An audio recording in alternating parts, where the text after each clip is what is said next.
Sebelumnya saya mohon maaf, saya duduk sedikit lebih tinggi, tidak mengurangi kemuliaan ibu sekalian di hadapan Allah Subhanahu wa taala, untuk sekedar terlihat insyaallah. Bismillahirrahmanirrahim. Assalamualaikum warahmatullahi wabarakatuh. Alhamdulillah wassalatu wassalamu ala Rasulillah wa ala alihi wa sahbihi wa man walah. Amma ba'd. فيا عباد الله أوصي نفسي وإياكم بتقوى الله فقد فاز المتقون فلا تموتن إلا وأنتم مسلمون. فقال تعالى يا أيها الذين آمنوا اتقوا الله حق تقاته ولا تموتن إلا وأنتم مسلمون.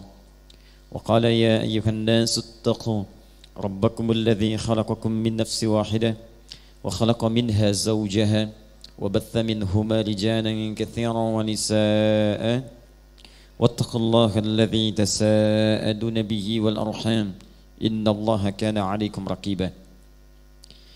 Para muslimah sekalian yang keberadaannya diistimewakan oleh Al-Quran, diagungkan oleh sunnah Nabi SAW, bahkan dimuliakan lewat lisan Nabi 3 kali melebihi seorang lelaki, khususnya ayah.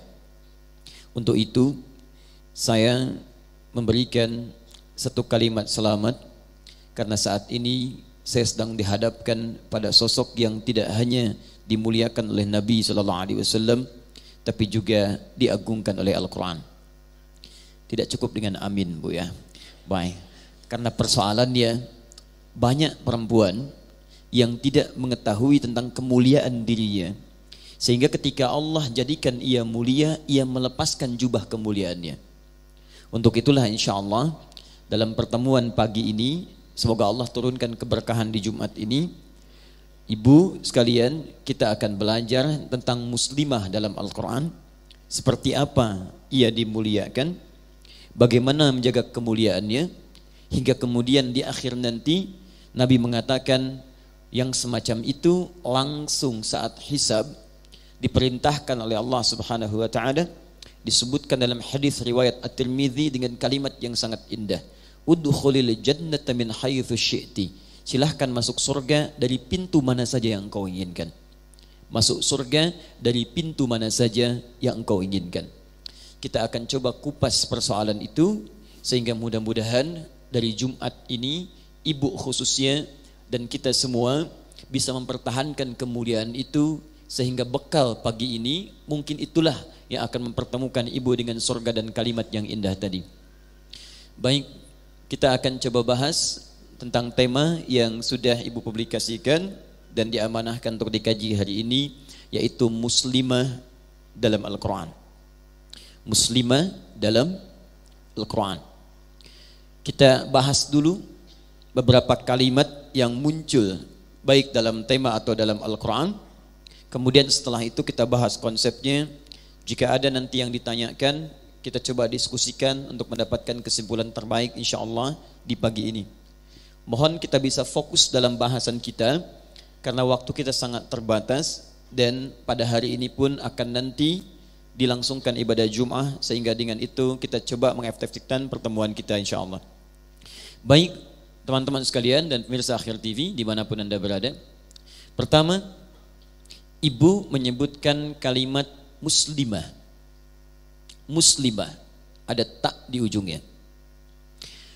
Umumnya, walau tidak semuanya, dalam bahasa Arab, setiap kata yang sifatnya general, umum, bila ditambahkan tak di ujungnya, itu umumnya pasti menunjuk pada makna perempuan. Saya ambil contoh misal, jika ibu ingin katakan misalnya mukmin laki-laki, kemudian ibu ingin jadikan untuk perempuan, tinggal tambahkan tak di ujungnya. Mukmin laki-laki, perempuan mukminah. Shaim laki-laki, perempuan, tuh kan dapat ya. Baik, betul ya.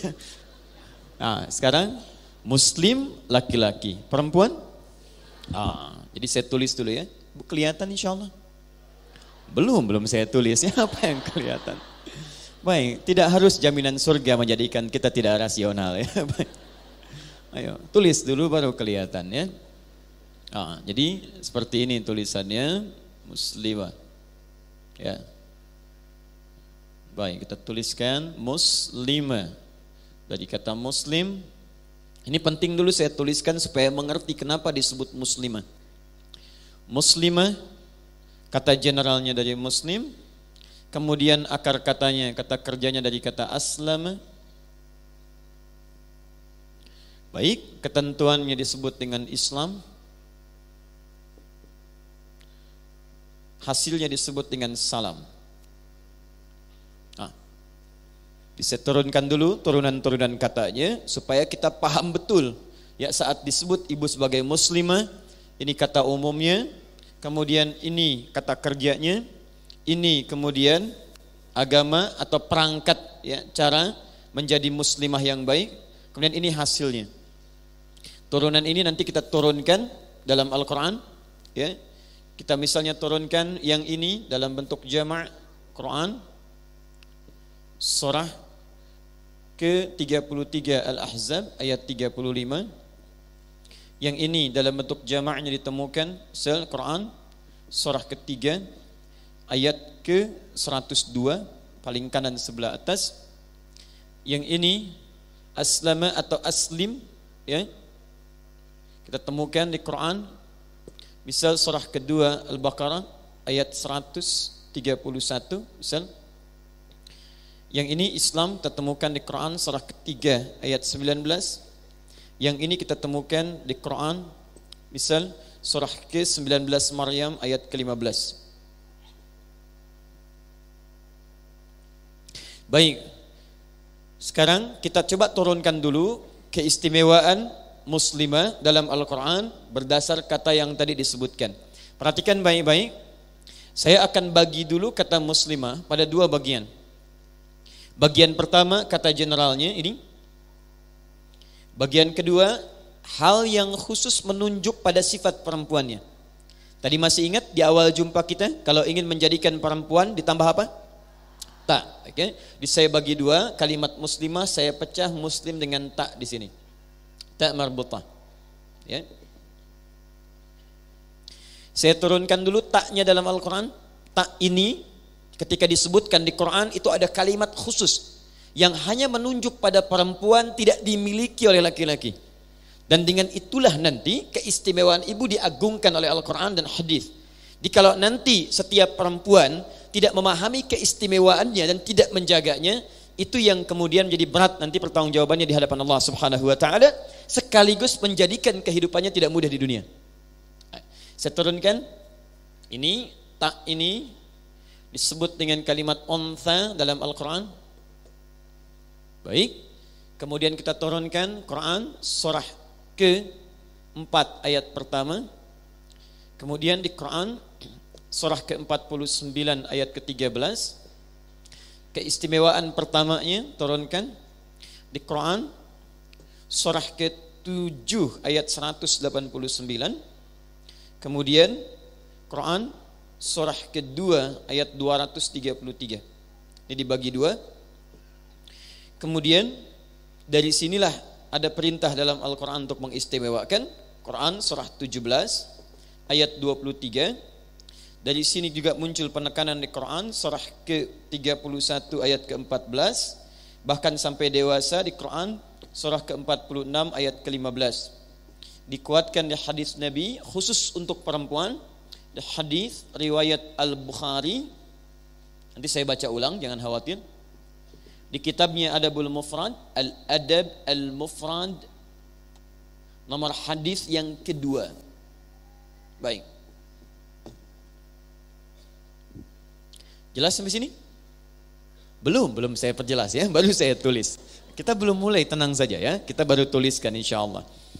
Baik, saya bagi dua ya pembahasan kita. Pertama, kita mulai dari yang tak dulu ini, menunjuk pada perempuannya secara umum. Apa sifat-sifat perempuan yang disebutkan di Quran? Dan dengan sifat ini dibedakan ia dari laki-laki. Hati-hati, karena sekarang tidak sedikit yang diciptakan perempuan, tapi dia tidak mengenal dirinya. Bahkan ada yang ciri fisiknya perempuan, tapi dia merasa laki-laki. Itu yang jadi masalah. Ya sebagaimana ada laki-laki, ada yang merasa dirinya sebagai perempuan. Karena itu Quran memperkenalkan apa ciri khas perempuan, seperti apa sifatnya, sehingga dengan itu laki-laki bisa memahami perempuan, perempuan bisa mengerti dirinya, begitu sebaliknya. Nah, mari kita lihat tak ini yang menjadi tanda khusus, yang menjadi tanda khusus untuk perempuan itu asal kalimat lengkapnya, kalimat umumnya dalam bahasa Arab, termasuk di Quran disebut dengan kata untha namanya. Untha. Sehingga ketika Allah memperkenalkan perempuan saat diciptakan yang berbeda dengan laki-laki, kalimatnya disebut dengan kalimat lengkap, tidak dengan kalimat singkatan, kata ganti atau sifat. Yuk kita buka Quran surah keempat ayat pertama. Ya ayyuhan nasu, hai manusia. Jika ibu temukan kalimat nas dalam Quran, itu artinya Allah menunjuk seluruh manusia tanpa kecuali. Saya sering sampaikan dalam beberapa kesempatan ta'lim, manusia disebut setidaknya dengan 5 nama di Quran. Kalau menunjuk pada persoalan nafsu dan persaingannya dengan takwa, itu disebut dengan bashar. 35 kali disebutkan dalam Al-Quran. Ibu kalau Jumat suka baca surah apa? Al-Kahf ayat 110 itu paling kiri di pertengahan. Qul innama ana basyarum mithlukum. Bashar, ya. Itu kalau disebutkan bashar menunjuk pada perpaduan sifat takwa dan nafsu. Jadi kita itu manusia yang punya takwa sekaligus punya nafsu. Takwa disebutkan 115 kali di Quran, nafsu disebutkan 115 kali di Quran.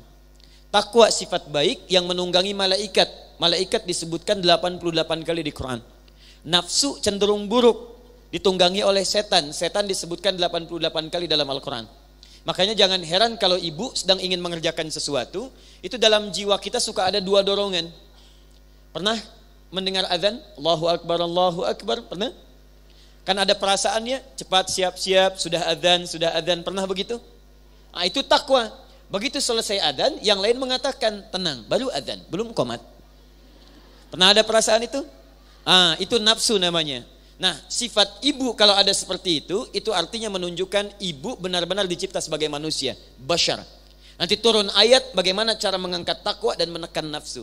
Lain waktu kita bahas. 2 disebut ins. Ins, makhluk lembut. Makhluk yang halus, ramah. Disandingkan dengan jin. Ya, kalau disebutkan ins di Quran itu selalu disandingkan dengan jin. 18 kali pasangannya disebutkan di Quran. Ya ma'syaral jinni wal ins wa ma khalaqtul jinna wal ins. Jadi lembut, ya. Kalau disebutkan ins itu menunjuk pada kelembutan kita. Jadi kalau ibu membaca Al-Quran menemukan kalimat ins, itu ibu itu sedang diajak berpikir oleh Allah. Jadi kalau Anda sedang baca Quran tapi lisan terbiasa kasar, tangan kasar, artinya kita diminta mengoreksi diri untuk kembali pada fitrah semula. 3, insan, saya agak cepat. Insan disebutkan 65 kali dalam Al-Quran, di 63 ayat berbeda, di 43 surah yang tidak sama. Kalau disebutkan insan itu menunjuk pada totalitas kehidupan kita. Ya, makhluk yang tidur, yang makan, yang sholat, yang minum, yang berpakaian, semua totalitas aktivitas kita disebut insan namanya. Karena itu langsung diberikan satu surah menunjuk pada keutamaan aktivitasnya. Surah ke-76 Al-Insan. Baik, keempat disebut dengan Bani Adam. Bani Adam 7 kali disebutkan dalam Al-Quran untuk menunjuk asal mula keturunannya yang dari Adam. Tidak ada satupun manusia yang hadir di muka bumi ini kecuali kalau ibu urutkan itu sampai nasabnya ke Nabi Adam alaihissalam. Kalau tidak percaya silahkan ibu cari, ibu keturunan siapa, ya. Pasti ujung-ujungnya kembali ke Nabi Adam. Manusia paling mulia Nabi Muhammad SAW diberikan oleh Allah kemuliaan. Lahir ayahnya sudah tidak ada, tapi nasabnya oleh Allah diperjelas sampai ke Nabi Adam untuk menunjukkan di manusia mulia. Lahir ayah tidak ada, tapi kemuliaannya ditunjukkan sampai menyambung nasabnya ke Adam. Muhammad bin Abdullah bin Abdul Muttalib, ya, Muhammad bin Abdullah bin Abdul Muttalib bin Hashim bin Abdul Manaf bin Qusay bin Murrah bin Kilab bin Ka'ab bin Ghalib bin Fihr bin Malik bin Nadar bin Kinana bin Khuzaimah bin Mudrikah bin Ilyas alaihi salam bin Nizar bin Mudar bin Ma'ad bin Adnan bin Addi bin Adri bin Muqawwam bin Nagur bin Tarikh bin Ya'rub bin Yastub bin Nabit bin Ismail alaihi salam bin Ibrahim alaihi salam bin Azar atau bin Nakhur bin Abir bin Kinan bin Arfakhshad bin Sam bin Nuh alaihi salam bin Mikhlail bin Matusyalab bin Kinan bin Anwas bin Thith bin Adam alaihi salam. Jadi setiap kita kalau ingin diurutkan pasti akan tersambung pada Nabi Adam. Karena itu disebut kita dengan Bani Adam 7 kali disebutkan dalam Al-Quran. Terakhir Nas. Surah paling favorit An-Nas. Baik ya. An-Nas disebutkan 241 kali dalam Al-Quran. Nah kalau disebutkan An-Nas itu artinya menunjuk semua manusia tanpa kecuali. Sekarang perhatikan rumusnya. Ya ayyuhan nasu taqu rabbakumul ladzi khalaqakum min nafsin wahidah wa khalaqa minha zawjaha wa batha minhuma rijalan katsiran wa nisaa. Perhatikan. Hei manusia semuanya tanpa kecuali. Tingkatkan takwamu kepada Allah yang telah menciptamu dari satu asal bapa Adam, pasangannya Hawa perempuan. Kemudian dari situ tersebar laki-laki dan perempuan. Ketika Allah menyebutkan perempuan nisa, maka diperinci di Quran surah ke-49 ayat ke-13. Siapa itu sifat nisa yang dimaksudkan? Karena itu saya kotaki yang ini. Baik ya? Di sini disebutkan nisa, sifat nisanya dirinci kemudian di Quran surah 49 ayat 13. Pelan-pelan di sini kita akan masuk pada bahasan utama kita. Saya mohon izin untuk sedikit memperlambat. Yang tadi ya ayyuhan nas, yang ini ya ayyuhan nas. Ya ayyuhan nas. Inna khalaqnakum min dzakarin wa untha. Ini dia. Hei manusia, saya ciptakan kalian. Awas, ada yang laki-laki, ada yang perempuan. Ketika disebutkan menunjuk pada perempuan dengan menggunakan kalimat untha, perhatikan, dalam bahasa Arab tidak disebutkan kalimat untha kecuali menunjuk pada sifatnya. Jadi kalau yang di An-Nisa tadi menunjuk kepada jenisnya, gendernya perempuan, lalu setelah disebutkan perempuan disebutkan sifat kemuliaannya. Apa beda laki-laki dengan perempuan? Kata Quran, perempuan memiliki sifat untha yang tidak dimiliki oleh laki-laki. Apa itu sifat untha yang dimaksudkan? Ibu silahkan buka kamus bahasa Arab. Ibu akan temukan kalimat yang dahsyat, yang tidak ditemukan keterangan ini yang sesuai kecuali hanya dalam Al-Quran. Untha, summiyatil untha, untha dinamai untha dengan untha karena dia memiliki 3 kekhususan yang tidak dimiliki oleh seorang laki-laki. 1, hiya tahmil, dia bisa mengandung. Di untha sifat khusus yang melekat pada makhluk yang bisa mengandung. Hamil. Maaf, laki-laki mengandung? Tidak. Jadi kalau sudah diciptakan sebagai seorang laki-laki, maaf, di antara cirinya dia tidak memiliki sifat perempuan. Perempuan bisa mengandung, laki-laki tidak. Perempuan punya rahim, Quran surah ke-22 ayat yang kelima. Wa nuqirru fil arham, kami tetapkan dalam rahim. Siapa yang punya rahim? Untha. Paham? Baik. 2. Watalid, perempuan bisa melahirkan. Sifat untha menunjuk pada keistimewaan yang kedua. 1, perempuan mengandung. 2, perempuan melahirkan. Sudah otomatis. Fokus. Baik, mohon maaf, laki-laki ada yang melahirkan? Maka tolong berikan informasi pada orang yang pernah mengatakan laki-laki akan menyewa rahim. Mau ditempatkan di mana? Kalau dia sewa, siapa yang mau melahirkannya? Baik, jadi kalau sudah diciptakan dengan penciptaan khusus, jangan kreatif untuk mencari yang lain. Awas, hati-hati. Hati-hati, kita itu diciptakan pintar, Bu, dengan akal. Ya, Quran surah ke-2 Al-Baqarah ayat 31, paling kiri sebelah atas. Di bedanya kita dengan makhluk lain diciptakan oleh Allah, begitu diciptakan diberikan sifat. Kita beda, diciptakan oleh Allah langsung diberikan pengetahuan. Ibu bisa bayangkan? Kebayang nggak? Belum saya sampaikan bagaimana bisa dibayangkan. Baik, lihat sini. Hanya manusia yang saat diciptakan oleh Allah itu langsung diberikan bekal pengetahuan kepadanya. Lihat kalimatnya.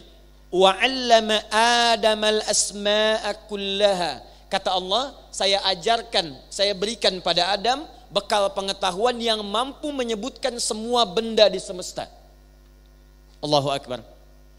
Ini coba sebutkan nama-nama benda yang ada di masjid TSB ini. Apa saja? Papan tulis, ada spidol, ada mikrofon, ada layar, ada macam-macam, banyaknya luar biasa. Sekarang kemampuan manusia kata Allah diberikan oleh Allah mampu menyebutkan semua benda di semesta. Orang barat, Bu, dari California, ya, sekarang menemukan mereka setelah meneliti keterangan ini, mereka research itu menemukan sebuah hasil bahwa ternyata paling minimal memori seorang manusia itu, memori manusia itu sampai 100 juta gigabyte. 100 juta. Jadi kalau ibu masukkan ke misalnya hard disk eksternal, punya 100 gigabyte saja, berapa informasi yang masuk ke situ? Memori manusia itu 100 juta gigabyte, paling minimal. Ingat baik-baik. Sebagian pakar di barat menyimpulkan bahwa otak manusia itu 90% cerdas. Ingat, kita dicipta sebagai makhluk pintar, cerdas. 5%-nya genius. 5-nya yang lain terlihat lambat.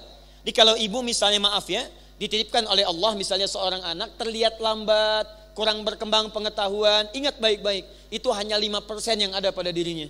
Ibu bisa naikkan levelnya kepada jenius 5 yang lainnya atau minimal ambil yang 90-nya.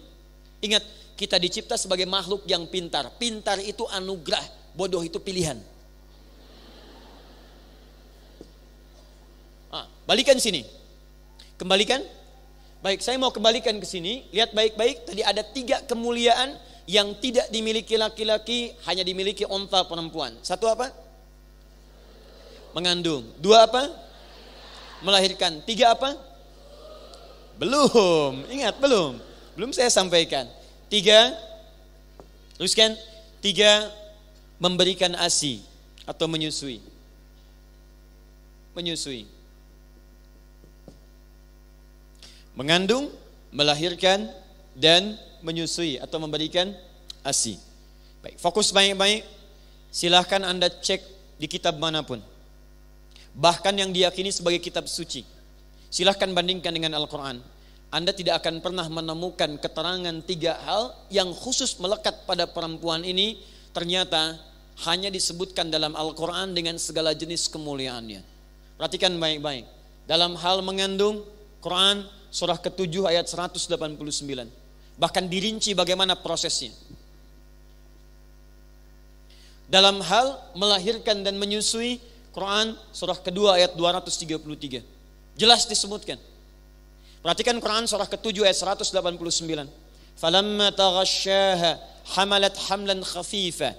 Tatkala suami istri mulai bercampur, maka istri mulai mengandung, kandungan dari ringan. Famarat bih, terus kemudian berproses. Falamma athqalat, maka tatkala kandungan semakin besar menuju masa persalinan, di situ ada rahasia yang nanti saya bacakan dan kita pelajari saat masuk pada kategori yang kedua ini. Nanti ibu kalau ingin memiliki kandungan berkualitas dengan anak yang luar biasa berkembang dengan baik, nanti Quran berikan petunjuk kepada ibu. Ingat, yang bisa mengandung cuman ibu. Dan nanti ada turunan dalam Al-Quran dan hadis. Ketika Anda punya keistimewaan ini, bagaimana kemudian memanfaatkan keistimewaan itu sehingga kualitas yang terakhir menjadi kualitas yang terbaik di hadapan Allah Subhanahu wa taala. Baik, jadi saya simpulkan dulu yang pertama, ciri perempuan itu 1 apa? Ngandung. 2, 3. Baik, 3 keutamaan. 1, saya selesai. Nah, sekarang seorang perempuan yang punya 3 sifat ini, fokus baik-baik, langsung dimuliakan oleh Nabi SAW dalam menjalani 3 hal ini. Ibu sekarang perhatikan betul ya, karena saya akan membahas sesuatu yang sangat penting yang mungkin jarang diungkap dengan kekinian. Al-Adabul Mufrad, karya Imam Al-Bukhari, nomor hadis yang kedua. Ja'a rajulun ila Nabi sallallahu alaihi wasallam. Qila, disebutkan dalam satu hadis, datang seorang lelaki bertanya pada Nabi sallallahu alaihi wasallam. Qultu, dia berkata, ya Rasulullah, man abar? Ya Rasulullah, pada siapa saya mesti berbuat baik? Qala, kata Nabi, ummak, ibumu. Satu. Qala, man abar? Dia bertanya, kepada siapa lagi ya Rasulullah? Qala, ummak, ibumu. Dua. Tiga. Qala, man abar? Siapa lagi ya Rasulullah? Qala, ummak, ibumu. Tiga. Qala, man abar? Siapa lagi ya Rasulullah? Empat. Abak, bapakmu. Perhatikan, ibumu, ibumu, ibumu, bapakmu. Lima. Qala, man abar? Siapa lagi ya Rasulullah? Thummal aqrab fal aqrab. Baru kerabat terdekat berdasar urutan kedekatannya. Yang paling dekat dengan Anda. Perhatikan, berapa kali seorang ibu disebutkan di hadis ini? 3 kali. Ibu itu laki-laki atau perempuan? Perempuan. Disebut seorang menjadi ibu jika terpenuhi 3 sifat tadi. Mustahil disebut ibu kalau tidak ada yang dilahirkan. Mustahil disebut ibu kalau tidak punya sifat keperempuanan. Mustahil disebut ibu karena tidak mampu dia memberikan ASI kepada anaknya. Dalam arti punya kemampuan menyusui. Sekarang perhatikan baik-baik. Saya mau kembalikan kepada makna tadi. Kenapa seorang ibu disebutkan 3 kali lebih daripada laki-laki? Jawaban Sayyidina Ali bin Abi Thalib radhiyallahu ta'ala anhu ketika ditanya oleh seorang sahabat. Perhatikan baik-baik. Kata beliau, kenapa Rasulullah menjawab berbuat baik pada ibu 3 kali dibandingkan dengan berbuat baik dibandingkan pada ayah? Kata Ali, karena perempuan punya 3 keistimewaan yang tidak dimiliki oleh laki-laki. Dan dengan keistimewaan ini, itulah yang diangkat derajatnya di sisi Allah Subhanahu wa taala. Jadi maksudnya, kalau ibu memaksimalkan 3 fungsi ini dalam kehidupan ibu, maka nilainya tinggi di hadapan Allah. Bahkan nanti saya tunjukkan pada Anda, ketika Anda menjalani 1 di antara 3 ini, itu Masya Allah senilai dengan jihad fi sabilillah. Jadi kalau ibu sedang menjalani itu kemudian wafat misalnya dengan izin Allah atau sesuai ajalnya, wafat Anda, maka nilai Anda syahid seperti orang yang berjihad di medan perang. Ya, kata Ali, 1. Ibu disebutkan 3 kali dibanding bapak karena ibu punya 3 keistimewaan yang tidak dimiliki oleh bapak. Tadi 1, dia mengandung. 2, dia melahirkan. 3, dia menyusui. Berhenti di sini kalimat Ali bin Abi Thalib. Orang barat penasaran. Muncullah kemudian di masa kini, Bu, ada tim disebut dengan tim 18. Berasal dari MIT, Massachusetts Institute of Technology. Mereka meresearch hadis Nabi sallallahu alaihi wasallam yang terkait dengan keistimewaan perempuan. Ternyata Masya Allah, apa hasilnya? Ternyata ditemukan seorang ibu perempuan dari 3 proses ini, ternyata dia memiliki saham pada anak 75% dibandingkan dengan seorang bapak. Dari 3 proses tadi. Ya, lihat, mengandung, melahirkan, menyusui. Ketika 3 itu disempurnakan, hasil penelitian terkini dan ini nyata disebutkan. Apa dampaknya? Ibu bisa memberikan 75% pengaruh kepada anak dibandingkan dengan ayah. Jadi kalau saya sebutkan ada 100%, 75-nya untuk ibu, 25-nya untuk ayah, berarti ibu berapa bagian? 3 bagian. Ayah berapa bagian? 1 bagian. Perhatikan, penemuan terkini menyebutkan ketika Nabi menyebutkan ummuka, ibu, bukan hanya menunjukkan kemuliaan anak untuk menghormati ibu 3 kali dibandingkan dengan ayah, tapi ternyata kata orang-orang sekarang, ibu memiliki saham 75% pada anaknya. Nah, saham itu dibawa lewat apa? Ditemukan sekarang dalam disiplin ilmu namanya biologi molekuler. Ada satu genetik yang hanya diturunkan oleh ibu bukan oleh ayah. Disebut sel mitokondria namanya. Ya, mitokondria.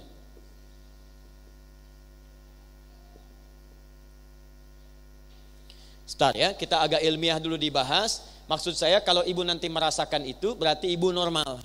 Ya. Lihat sini. Mitokondria adalah satu sel khusus yang berasal dari ovum atau pihak ibu, yang kemudian ketika bercampur dengan saham dari ayah, sperma menjadi nutfah, bercampur 2 itu, maka itu yang akan dominan memberikan pengaruh kepada anak. Di sini kata para pakar, ya, membawa nilai-nilai emosi yang menghadirkan kedekatan, membawa nilai-nilai kemudian, ada kekuatan mental. Dan yang ketiga, ini selain menghadirkan nilai-nilai emosi, juga menghadirkan perasaan yang dekat yang amat dalam. Sifat-sifat perasa. Dia ada emosi, ada kekuatan, mentalitas, dan ada perasaan yang menghadirkan kedekatan, selalu ingin dekat. Ya, selalu ingin dekat.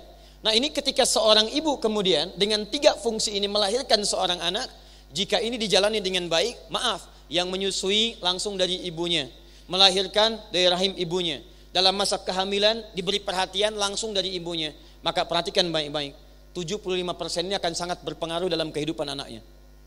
Contoh, kata para peneliti ini telah dibagi 57 titik di muka bumi, 248 dimensi. Jadi kalau bumi ini dibagi pada titik-titik sampai 7 bagian, misal Bandung dibagi dengan Cimahi, dengan KBP, Kota Baru Parahyangan dibagi sekian titik, 57 titik, 248 wilayah. Dipisahkan seorang ibu dengan anaknya, dipisahkan ibu dengan anaknya, dimanapun dia berada, maka karena sel mitokondria ini, 75% sahamnya ini, ibu dengan anak masih punya hubungan kedekatan sekalipun dipisahkan dalam jarak yang cukup jauh. Kalau tidak percaya silahkan. Ibu punya anak usia 3 tahun. Suaminya mengatakan, "Mah, anak kita masukkan ke pesantren ya, belum dikirim." Ibu sudah protes. "Jangan dulu Pak, masih 3 tahun. Cek. 5 tahun, "Mah, kayaknya sudah siap. Lihat-lihat dulu Pak pesantrennya." 7 tahun sampai di pesantren. "Mah, ini pesantrennya." "Aduh, belum tega Pak." 12 tahun sudah cukup rasanya. Begitu ditinggalkan baru mau kembali, "Pak, sebentar, 2 jam lagi." Sudah ditinggalkan di pesantren, pulang ke rumah, "Pak, besok ke sana lagi ya." Dan hebatnya, kemanapun anak itu beraktivitas dan sudah jadi apapun, hebatnya dia masih punya rasa dengan ibunya. Kalau tidak percaya silahkan Bu. Ibu tempatkan, sedang bekerja di mana, belajar di mana, terpisah jauh jarak, ibu pasti punya rasa. Yang rasa ini tidak semaksimal mungkin dimiliki oleh ayah. Ayah kerja belum tentu ingat anak. Ibu masak ingat anak. Ibu gak bilang iya, pasti itu. Silakan cek. Karena ini persoalannya. Nah, apa hubungannya dengan pembahasan kita? Ini kita belum bahas muslimah ya, baru bahas huruf ta. Bahas ini dulu nih. Nah, karena kita sekarang sedang belajar dalam Al-Quran, muslimah dalam Al-Quran, taknya dalam Al-Quran. Sekarang pendidikan apa yang diberikan oleh Al-Quran yang harus dimaksimalkan oleh seorang ibu, sehingga ketika rasa ini keluar dan dia hidup, anak kita itu atau anak ibu lahir dalam keadaan yang baik dan punya aktivitas yang baik. Ternyata kesolehan anak-anak nanti setelah dilahirkan itu bergantung pada 3 proses ini. Kalau ibu tidak menjalani 3 proses ini dengan baik, maka nanti saat dia terlahir tidak mudah untuk mengembalikannya. Nah, sekarang saya mau turunkan, barangkali ada yang masih dalam proses ini, atau yang sudah lewat misalnya, yang nanti akan diturunkan kepada anak-anaknya. Saya cepat saja karena ini bukan bahasan inti kita. 1, Quran surah ke-7 tadi, ayat 189. 2, Quran surah 3 ayat 35 sampai 37. Dalilnya di hadis Al-Arba'in saja paling cepat. Nomor hadis yang keempat. Ibu ingin anaknya pintar? Pintar, ingin anaknya pintar? Baik, sebentar Bu. Kita nanti bagikan ya, Pintarnya tidak main-main karena pintar dari segi ingatan dibagi 4 bagian. Oleh orang sekarang. Cepat ingat, lambat lupa. Itu bagus. 2, cepat ingat, cepat lupa. Agak repot. 3, awas hati-hati. Lambat ingat, lambat lupa. 3, itu gak apa-apa. 4, ini yang agak repot. Lambat ingat, cepat lupa. Saya sudah ceramah 1 jam. Ibu paham? Belum, Masya Allah. Saya ulangi ya. Ya Ustadz, 30 detik lagi saya terangkan, 30 menit saya selesaikan. Sekarang paham? Belum. Begitu selesai ceramah, paham Ustadz. Keluar masjid, lupa. Nah, itu yang keempat. Nah, saya kasih rahasia ya. Ada rahasia terbesar. Dan ini telah dibuktikan ketika turun Al-Quran di masyarakat paling terbelakang. Masyarakat paling terbelakang di muka bumi setelah di research dulu zamannya jahiliyah. Itu luar biasa. Banyak tertinggal, banyak kebodohan dalam arti perilaku, adab dan akhlak. Dan mohon maaf, banyak tindakan-tindakan buruk terjadi. Turun Al-Quran, dipraktekkan itu tiba-tiba melahirkan orang yang cerdas luar biasa, bisa menaklukkan Persia, mengalahkan Romawi, dan menemukan banyak penemuan. Apa di antara rahasianya? Yuk kita lihat pelan-pelan. Ternyata ibu, salah satunya, setiap ibu-ibu muslimah yang muslim pada saat itu diminta oleh Nabi SAW memaksimalkan 3 fase tadi. Sekarang perhatikan baik-baik. Ya. Dan terlahirlah generasi yang kelima dari segi kepintaran. Cepat ingat, sulit lupa. Jadi orang yang kelima ini bukan ingin ingat, ingin lupa susah bu. Bayangkan, mau lupa susah, bukan mau ingat. Ini yang kelima. Apa rahasianya? 1. Dalam masa kandungan,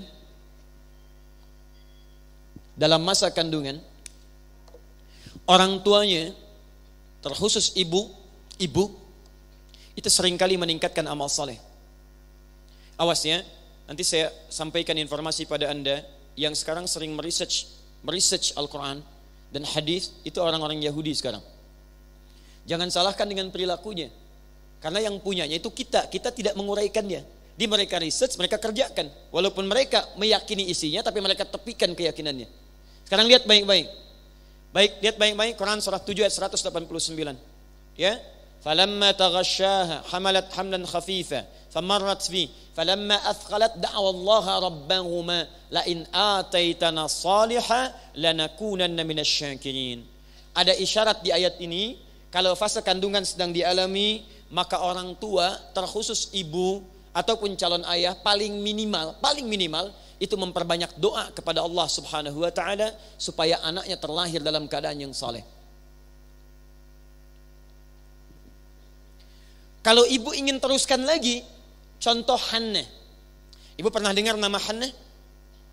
Istrinya Imran. Ibu kenal Imran? Biasa. Ibu ini kenapa ya? Imran, ya. Imran disebutkan di Quran surah ketiga, Ali Imran, keluarganya Imran. Ya, Imran itu ya kekerabatannya dengan Nabi Zakaria. Nabi Zakaria kerabatan dengan Nabi Yusuf. Nabi Yusuf anaknya Nabi Yakub. Nabi Yakub anaknya Nabi Ishak. Nabi Ishak anaknya Nabi Ibrahim alaihissalam dari Sayyidah Sarah. Baik, Imran menikah dengan Hannah.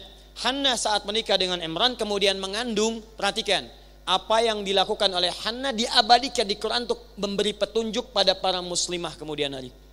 Lihat baik-baik. Idh qalat imra'atu Imran, Rabbi inni nadhartu laka ma fi batni muharrara. Ketika Imran pelajari, pahami ketika Imran punya istri namanya Hannah saat mengandung itu sering memperbanyak ibadah pada Allah Subhanahu wa taala. Paling minimal kata Allah, dia rajin berdoa. Ya Allah, mohon jadikan anak saya anak yang saleh, anak yang dekat denganmu, jadi ahli ibadah. Perhatikan, dalam kandungan ada sunnah dalam Al-Quran bagi setiap perempuan yang punya sifat-sifat ini, yang tidak dimiliki oleh laki-laki. Jika dalam masa kandungan itu, maka perbanyaklah perbuatan-perbuatan baik. Sekarang, saya saat mengandung istri saya,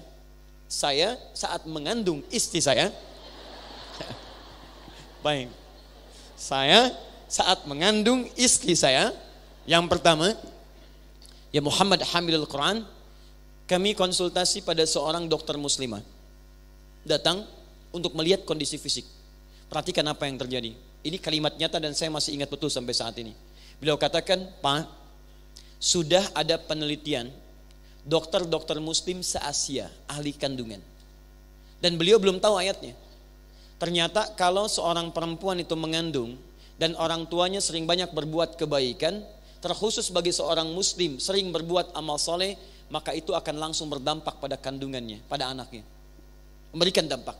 Apa yang memberikan dampak itu? Mitokondria, 75% tadi. Dimohon maaf Bu ya, Kalau itu langsung diberikan, diamalkan oleh ibu, petunjuknya cuma di Islam. Ibu rajin baca Quran, meningkatkan amal soleh, rajin tahajud, rajin puasa. Demi Allah saya katakan, pembuktiannya sudah ada di zaman modern, jaminan ayatnya ada, kesolehan orang tua akan langsung berdampak kepada kesolehan anak. Saya tutup dulu sebentar supaya saya pindah kepada bagian yang terpenting yang bisa kita bahas. Perhatikan, ASI juga demikian. Lahir, ASI diberikan. Pembuktian paling besar, ibu pernah dengar seorang anak Indonesia namanya Fajar. Pernah dengar? Fajar, ini Fajar asli. Fajar, ibu sekalian, asalnya dari Solo Tigo, ya, kemudian beraktivitas banyak di Bandung. Ketika lahir beratnya hanya 1,6 kilo. Prematur dan otaknya divonis lumpuh otak. Lumpuh. Jadi kalau sekarang diajak bicara agak telat. Ya, kadang-kadang ibu sudah selesai, dia baru ketawa. Ya, muncul, responnya agak telat. Tapi Allahu Akbar. Ibu tanya Fajar tentang Quran. Sepersekian detik bisa diteruskan ayatnya. Fajar teruskan ayat. Amma yatasaalun. Tidak banyak fikir. Anin naba'il azim. Fajar ayat ini sebelumnya apa? Fajar teruskan ini. Allahu Akbar. Apa rahasianya? Orang tuanya tidak putus asa, yakin dengan kuasa Allah, dikeluarkan keistimewaan tadi. Setiap diberikan ASI, ayahnya membacakan Al-Quran 1 juz. Berikan ASI, ayahnya Al-Quran 1 juz. Ayahnya Al-Quran 1 juz. Usia 4 tahun, saat mulai dia bicara, yang keluar Quran. Dan telah hafal 30 juz Al-Quran. Nanti insya Allah kita tunjukkan tanggal 28 Januari. Kita akan adakan hari Al-Quran di Istiqlal. Dan kita akan hadirkan orang-orang hebat yang ternyata Masya Allah banyak di antara mereka dari kecilnya, dari kandungan dan terlahir, terus sudah diisi dengan Al-Quran. Al-Quran, Al-Quran, Al-Quran. Tuh. Baik, jadi saya ingin berikan dorongan. Kalau ibu ingin menghasilkan kualitas anak yang baik, kata Nabi, ibu punya 3 peluang yang tidak bisa dimiliki oleh laki-laki. Maka nanti kalau ada anaknya lagi mengandung atau kerabatnya yang lain, saran saya maksimalkan untuk mendapatkan keistimewaan itu. Ingat, kalau ada anak kemudian berperilaku yang kurang baik, jangan dulu dicela. Coba ibu ingat-ingat, perilaku ibu apa yang dikerjakan dalam 3 masa itu. Itu dulu poinnya. 2. Kita baru huruf ta itu ya. Saya boleh hapus? Wah ya, spesial untuk para ibu. Datang sendiri, nerangin sendiri, nulis sendiri, hapus sendiri. Luar biasa. Hari Jumat lagi, Masya Allah. Alhamdulillah. Ya. Sampai jam berapa kita ini? Masya Allah. Silakan sampai jam 11 ya, saya mau Jumatan. Ayo, 2. Ta yang kedua. Ini masih huruf ta ya, agak bersabar. Disebutkan langsung taknya. Di kalau tadi sifat-sifat kemuliaannya 3 tadi, mengandung, melahirkan, menyusui. Punya potensi di 3 fase ini untuk mewariskan genetik berupa mitokondria, membentuk anak yang hebat. Hebat intelektualitasnya, emosionalnya, plus juga intelektualnya. Tolong manfaatkan ini. Dan kalau ibu berjuang memberikan yang terbaik di masa itu, maka Masya Allah pertaruhannya surga. Wafatnya langsung syahid. Kalau ibu amal salahnya sedikit, amal solehnya banyak, wafat saat mengandung, wafat saat melahirkan, wafat misalnya saat menyusui, maka mohon maaf itu nilainya sama dengan syuhada. Wafat dalam keadaan syahid seperti orang berjuang di jalan Allah Subhanahu wa taala. Baik. 2. Saya baca hadis sahih riwayat Al-Bukhari di Al-Adabul Mufrad. Di pernah ada seorang pemuda, Bu, saking Nabi memuliakan 3 ini, 3 keutamaan ini, Nabi saja muliakan ibu. Kenapa ibu tidak memuliakan diri sendiri? Ya, cara memuliakan ini maksimalkan dengan memaksimalkan momen itu pada kebaikan-kebaikan. Seorang pemuda ingin berjihad, dia berangkat. Tiba-tiba dilaporkan oleh temannya, ibunya menangis karena belum siap melepasnya.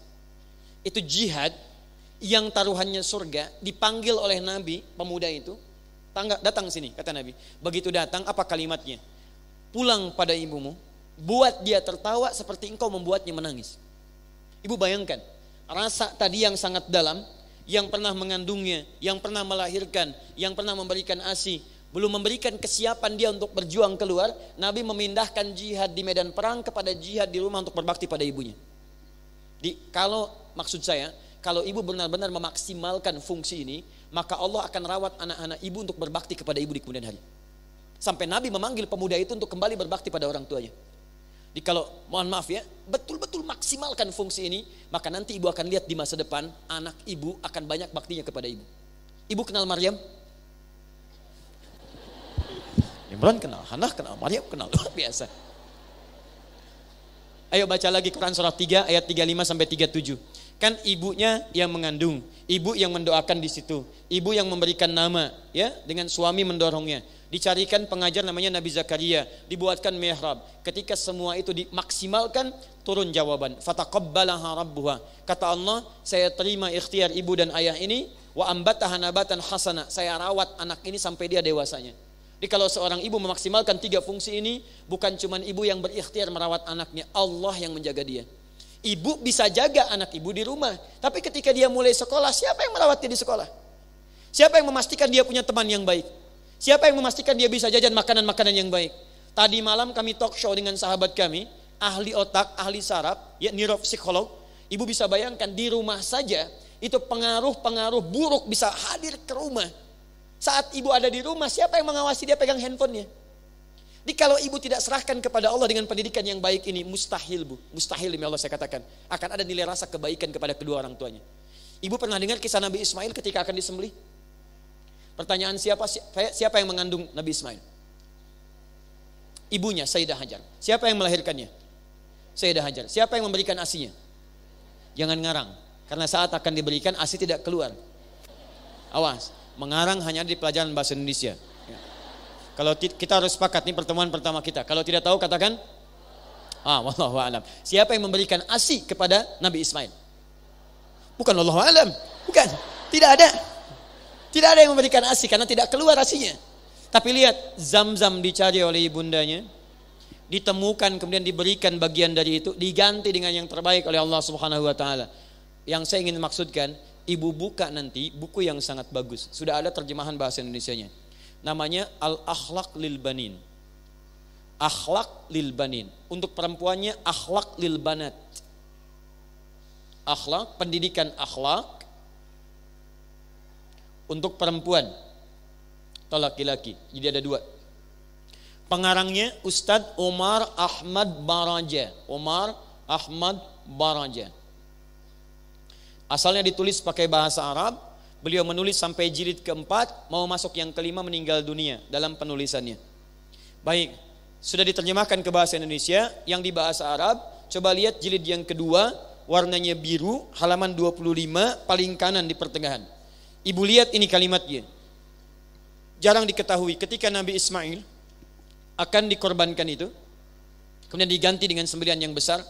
Tidak banyak orang tahu ada 3 peristiwa yang sangat menarik. Begitu mau dikorbankan, disembelih, kata Nabi Ismail, ya abati, duhai ayah, mohon tajamkan pisaunya sebelum saya disembelih, supaya dengan pisau yang tajam itu mempercepat penyembelihan saya dan mengurangi rasa sakit yang mungkin akan saya alami. Bukan karena sakitnya, saya khawatir kalau saya terlihat meronta, ayah tidak tega menyembelih saya. 2, ya abati, duhai ayah, mohon kencangkan ikatan ini, diikat, supaya nanti saya khawatir kalau ikatan terlampau longgar, saya bergerak sedikit, ayah merasa iba untuk menyembelih saya. 2. Dan ini jadi sunnah di kemudian hari, kalau ingin menyembelih tajamkan pisaunya, kemudian kuatkan ikatannya. Tapi lihat yang ketiga, ya abati, duhai ayah, tolong pisahkan gamis putih yang saya pakai ini, mohon lipatkan dengan baik dan berikan sebagai tanda cinta kepada ibunda yang telah melahirkan putra satu-satunya. Hadiah terakhir untuk ibunya. Di dalam wafatnya saja, dalam tanda petik, di penghujung yang ia rasakan nyawanya akan melayang, itu masih memikirkan ibundanya. Dari mana semua itu terlahir? Karena perhatian ibu yang begitu besar kepadanya. Zam. Dan karena itu semua kisahnya dibalik oleh Allah Subhanahu wa taala dengan takdirnya, diganti sembelihan dengan sembelihan yang lain. Dan jadilah cinta kemudian bersama di kehidupan rumah tangga. Ibunya baik, ayahnya baik, anaknya berbakti kepada kedua orang tuanya. Jadi itu bagian pertama, untha. Tak yang kedua, saya agak cepat. Sekarang berubah. Dari yang tadinya sifat bawaan, sekarang berubah jadi sifat kemandirian, jadi makhluk sekarang. Ya, kalau tadi baru sifat, sekarang jadi wujudnya. Perempuan kalau sifatnya sudah terbawa membentuk wujud yang utuh beraktivitas, maka kalau sendirian taknya berubah jadi mar'ah namanya. Mar'ah. Taknya masih ada, mar'atun. Awas, hati-hati. Di tak yang kedua saya harus terangkan karena tidak sedikit perempuan tidak kenal siapa dirinya. Ingat, yang 3 sifat bawaan. Tapi kalau 3 ini sudah berwujud jadi makhluk, seperti ibu sekarang, jalan, beraktivitas dan sebagainya, ibu disebut oleh Quran berubah dari onta jadi mar'ah kalau sendirian. Apa itu mar'ah? Mar'ah itu secara bahasa, dia setidaknya memiliki 3 arti. 1, dari kata muru'ah, sifat yang cenderung senang pada keindahan. Jadi kalau dia sudah semakin tumbuh, ya bawaan yang tadi melekat pada dirinya memunculkan satu keunikan, satu senang pada keindahan. Silahkan cek. Setiap perempuan yang tercipta oleh Allah Subhanahu wa taala itu cenderung punya kecenderungan senang pada keindahan, tampil dengan keadaan indah. Saya mau berangkat, baju saya sedikit agak lecek, saya biasa saja berangkat. Terlihat oleh istri saya perempuan, Buya, lepas setrika. Indah. Ibu lihat keluar, pot agak sedikit miring, perbaiki. Mau ke pengajian, pakai seragam. Indah. Udah seragam ini, seragam itu, tampil beda. Wajar, biasa. Normal. Ya. Jadi kalau ibu sedang senang pada keindahan, ingin tampil lebih baik, itu normal namanya. Jika ada perempuan tidak senang dengan kerapian, tidak senang rapi, tidak senang indah, ada yang kurang tepat dalam bawaan sikap dirinya. Kadang biasa yang jadi korban suaminya. Papa, mau berangkat ke taklim, baju yang bagus mana ya, Pak? Hijau atau biru? Masya Allah. Kata suaminya, biru deh mah. Kayaknya hijau deh, Pak. Masya Allah. Dia nanya, tapi sudah punya jawaban, Bu. Mending kalau dipakai, begitu berangkat, pink. Luar biasa. 2. Maaf, saya langsung cepat saja. Saya berikan 2 saya di antara yang 3 supaya waktu kita lebih efektif. 2, sifat perasa yang dalam. Sifat perasa yang dalam. Kalau di ilmu psikologi disebut dengan einfuhlung, IF. Di mar'ah disebut mar'ah. Kalau 3 tadi melekat pada dirinya, karena punya jiwa rasa yang dalam, maka itu akan terkumpul pada pribadi perempuan. Makanya mohon maaf Bu ya, kalau ibu lihat sesuatu misalnya yang menyentuh, kan perempuan lebih cepat mengeluarkan air mata dibanding laki-laki. Pah, itu kayaknya belum makan, Pah. Ya. Lihat TV ada tayangan India, tiba-tiba melihat langsung nangis itu kan. Padahal di balik pohon aja cuman ngumpet ya. Baik. Misal pelan-pelan. Tapi hati-hati. Sifat ini kalau dibawa ke rumah tangga itu yang agak repot. Ya, terkhusus mungkin ini bab untuk laki-lakinya, tapi ibu harus kenal siapa diri ibu untuk mengendalikannya. Orang Arab memberikan peribahasa yang sangat dalam. Lihat baik-baik. Kata orang Arab, al-mar'atu kal mir'ah. Sifat sensitivitas perempuan itu seperti cermin. Makanya tidak jarang perempuan lekat dengan cermin. Silahkan cek. Mau berangkat, bercermin. Di tas, cermin. Keluar mobil, lihat spion. Masuk masjid, ada kaca, perbaiki lagi, gitu kan? Itu normal. Tapi lihat. Ini pelakunya banyak ya. Lihat sini, al-mar'ah kal mir'ah. Cermin. Saya tanya pada ibu, cermin itu bisa kalau saya hancurkan, saya lempar, bisa saya susun lagi tidak Bu? Yang tidak angkat tangan. Yang bisa angkat tangan. Yang wallahu alam tidak usah angkat tangan. Baik, lihat sini. Cermin kalau saya lempar hancur, itu bisa saya susun lagi. Tapi susunan itu tidak mampu memantulkan bayangan yang sempurna. Nah, kata orang Arab, al-mar'ah kal mir'ah, sensitivitas cermin itu persis seperti perempuan jiwanya. Kalau perempuan itu tersakiti, ya maaf, terhancurkan dirinya, itu bisa cepat memaafkan tapi sulit melupakan apa yang dialami.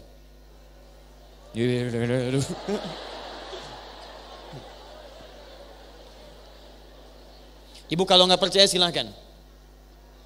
Ibu punya masalah dengan suami hari ini, diskusinya bisa mengenang rekening listrik 10 tahun yang lalu. Apa papa nggak ingat? Dulu kan begini, dulu diingat lagi tuh. Yang dulu muncul, daftarnya masih banyak inventarisirnya tuh. Silahkan cek. Nah maka dari itu nanti, ini kalau agak panjang habis waktu kita. Sebetulnya dalam setiap ini ada solusinya. Kalau ibu sedang punya rasa yang dalam, bagaimana mengelolanya? Karena tidak mudah, karena setiap perasaan perempuan, khususnya ibu kepada anak, itu bisa jadi doa, Bu.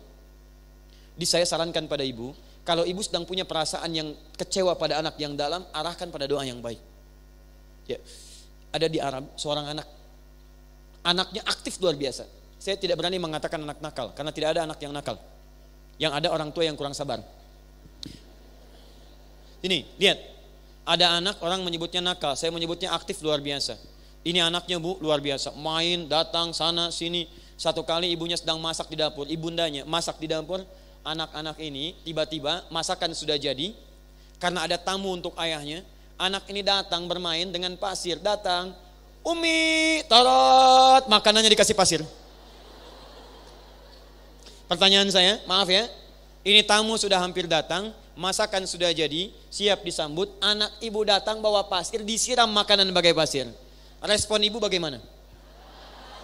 Tuh kan, marah, sulit melupakan. Lihat, nanti ada cara, Bu, ada cara bagaimana mengelola perasaan pada yang positif. Kalau ibu marah pada anak, apa solusinya? Apa manfaatnya?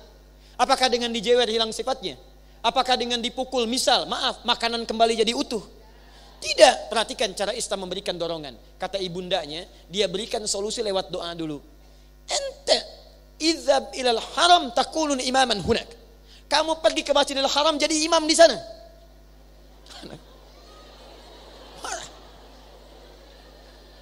Dia ngasih pasir, ibu balas lewat doa. Kata ibunya, kamu pergi ke Masjidil Haram jadi imam di sana. Anaknya saat itu cuman cengengesan, tapi sekarang dia menjadi pemangku dua masjid suci di muka bumi, Al-Masjid Haram dan Masjid An-Nabawi. Dialah Imam As-Sudais, Abdurrahman As-Sudais. Ayo, coba ibu alihkan. Kalau anak-anak sedang kurang menyenangkan, ibu berdoa. Jangan dikeluarkan, saya kutuk kamu jadi kodok. Masya Allah, Allah ciptakan dia jadi manusia. Kenapa ibu alihkan kepada batu dan yang lainnya? Jangan diulang kisah maling kundang, Tengkuan Parahu dan sebagainya. Ya? Baik, kembalikan ke sini. Ya, tuh kalau sendirian. Kalau banyakan dirubah lagi namanya. Ini perempuan tuh paling unik di Quran. Laki-laki tidak begitu. Ya, tapi nanti bagian pengajian bapak-bapak saya rubah lagi kalimatnya. Bismillah. Lihat. Ini kalau sendirian, kalau banyakan langsung dirubah kalimatnya, bahkan diturunkan satu surah dengan namanya. Berubah jadi Nisa, An-Nisa. Ibu mesti hati-hati. Ibu harus kenal diri ibu. Tidak kenal itu bahaya. Dan ini nanti yang kebanyakan mengantarkan perempuan pada neraka.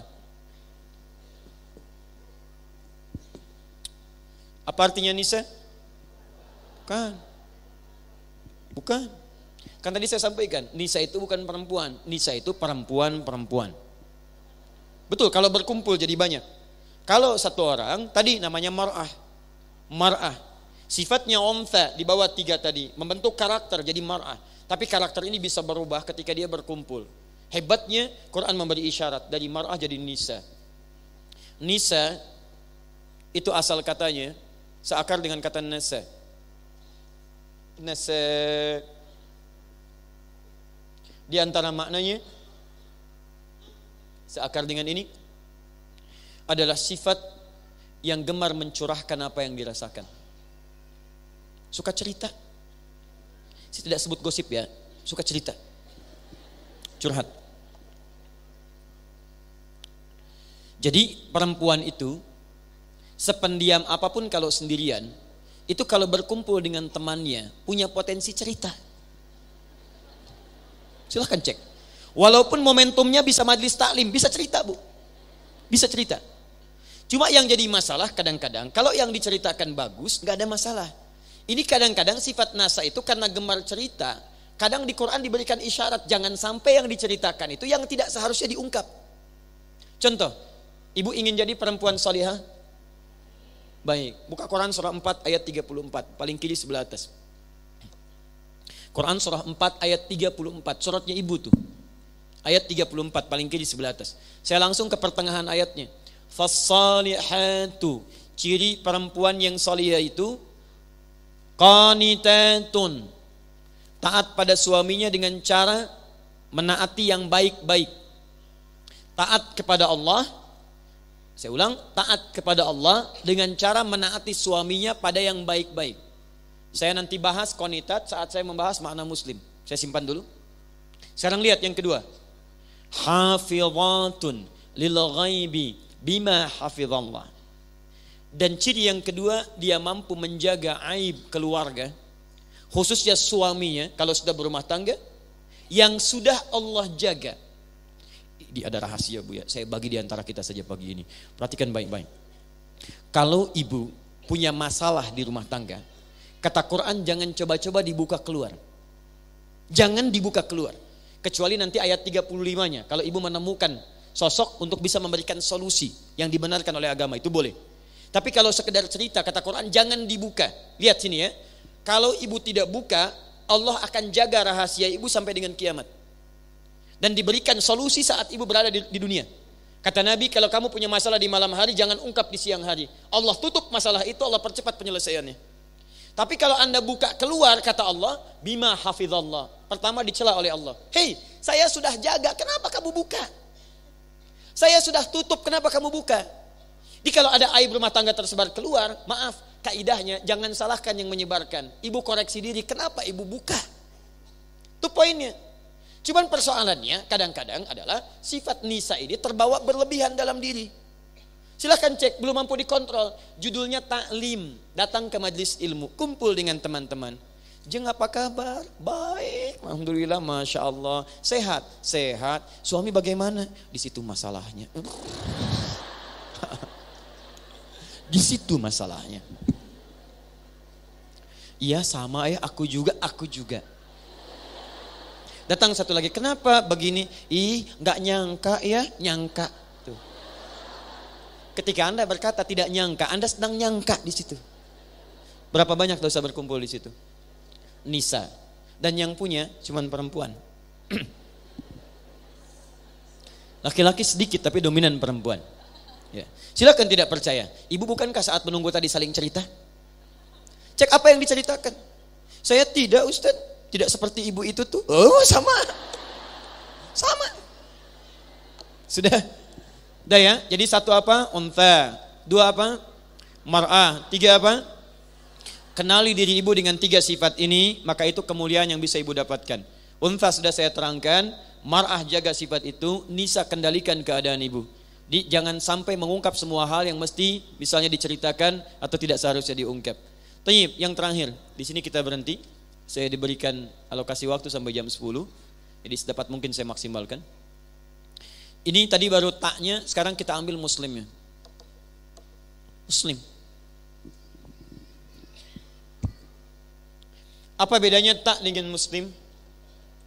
Kalau masih menjadi tak, maka ini mencakup sifat untuk seluruh perempuan. Mau dia beriman atau tidak, masuk Islam atau tidak, maaf, sifat ini melekat pada dirinya. Silahkan, yang mengandung itu perempuan Islam saja atau non muslim juga? Non muslim juga. Maaf ya, yang mengandung cuma orang Islam. Tidak, non muslim mengandung, Kristen mengandung, Hindu mengandung, yang lain mengandung. Di sifatnya melekat. Mereka melahirkan juga, kemudian memberikan ASI juga. Jadi sifatnya masih umum. Yang suka cerita orang Islam saja atau non muslim juga? Perempuan sepanjang dia punya sifat nisa dan mar'ah melekat pada dirinya. Tapi Allah kemudian ingin bedakan. Kata Allah, perempuan muslim itu spesial. Mesti punya perbedaan dengan yang belum beriman. Dan disinilah ibu dibedakan dengan yang lainnya. Kalau ibu sampai dengan saat ini belum memiliki sifat-sifat ini, maka mohon maaf, saya sarankan pada ibu segera berbenah diri. Mungkin inilah kesempatan yang Allah berikan kepada ibu sebelum kembali pada Allah Subhanahu wa taala. Saya sebelum sampai di sini dari Bekasi tadi, sebelum ke sini kami mampir sedikit di Bandung juga. Qadar Allah, malam tadi dengan izin Allah sesuai ajalnya ada ibunda dari sahabat kami yang kembali menghadap Allah Subhanahu wa taala. Beliau meninggal dunia, tadi kami sempat takziah untuk mendoakan, kemudian langsung ke sini. Dan saya berikan selamat kepada ibu masih mendapatkan kesempatannya. Tapi ibu tidak tahu kapan berpulang. Ibunda tadi Masya Allah, anaknya bagus, ketua dari yayasan di DKM, pekerjaannya baik, luar biasa. Ibunya juga diwafatkan di hari Jumat, punya rasa yang bagus, gak mau ke rumah sakit, anaknya dikumpulkan, diberikan yang terbaik, diberikan pesan Masya Allah. Tapi kita tidak tahu bagaimana keadaan kita saat pulang. Maka dari itu kalau ibu belum memiliki sifat ini, barangkali ini kesempatan yang Allah berikan pada ibu untuk pulang dalam keadaan yang terbaik. Baik. Satu, Allah membedakan perempuan yang sudah beriman dengan memberikan nama muslim melekat dengan taknya sehingga menjadi muslimah. Kata muslimah ini memberikan konsekuensi perbedaan sifat yang diterangkan dalam Al-Quran dan hadis nanti dengan perempuan-perempuan biasa. Baik, apa di antara konsekuensinya? Kita kembalikan kepada akar-akar kata yang tadi pernah saya sebutkan, yang dituliskan dan sebagian sempat dihapus dan dituliskan dengan kalimat lain. Masih ingat? Muslimah kata umumnya apa? Pekerjaannya apa? Aslama. Konsep keberagamannya apa? Islam. Baik, hasilnya mendapatkan apa? Salam. Nah, sekarang perhatikan baik-baik. Muslimah dipecah jadi muslim dan ta berasal dari kata aslama. Aslama. Saya hapus dulu. Maaf, ibu kelihatan? Kelihatan juga luar biasa. Belum saya tulis. Saya hapus. Aslama. Artinya tunduk, patuh, taat.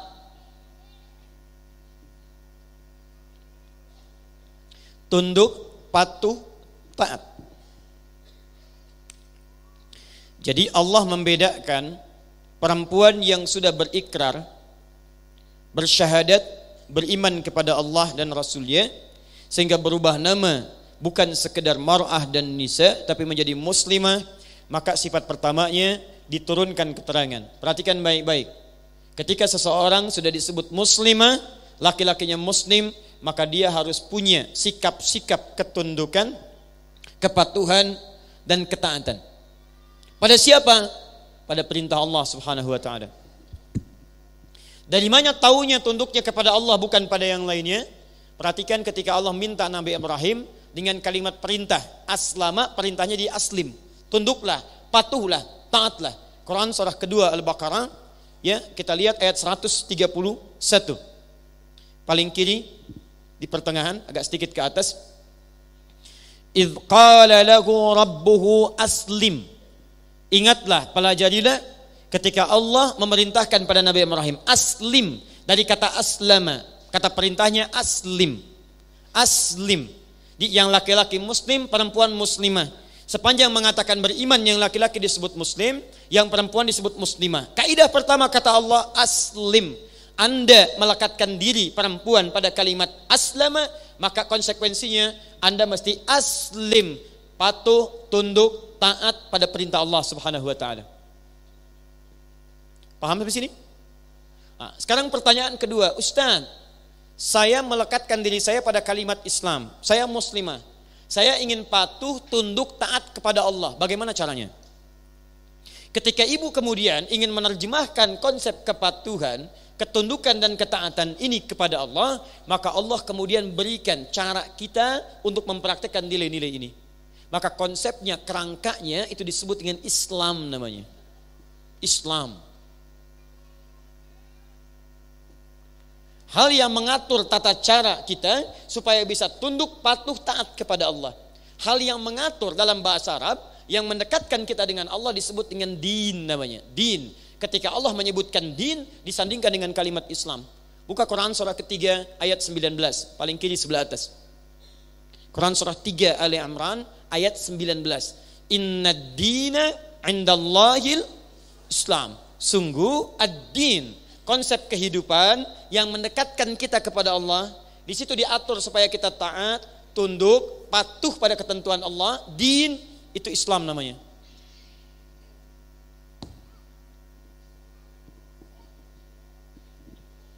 Baik, fokus.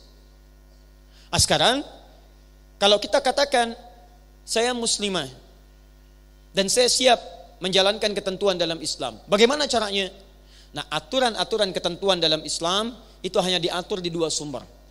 Satu, ketentuan utamanya dalam Al-Quran, kemudian prakteknya terdapat dalam sunnah. Al-Quran dan sunnah.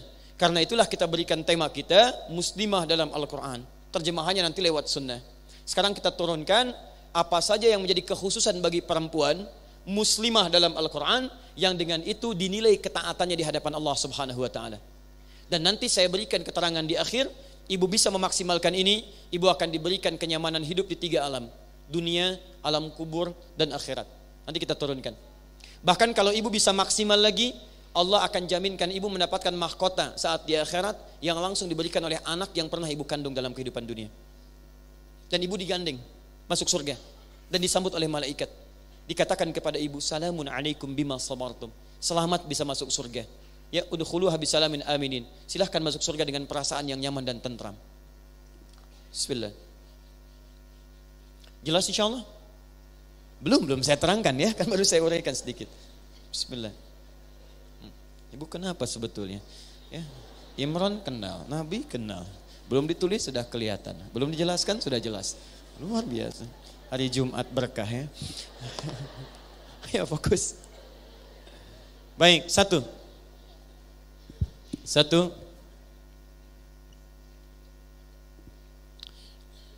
Pertama, ketaatan kepada Allah, ketundukan kepada Allah yang dibuktikan oleh seorang perempuan. Aspek yang pertama, ada yang sama aktivitasnya dengan laki-laki.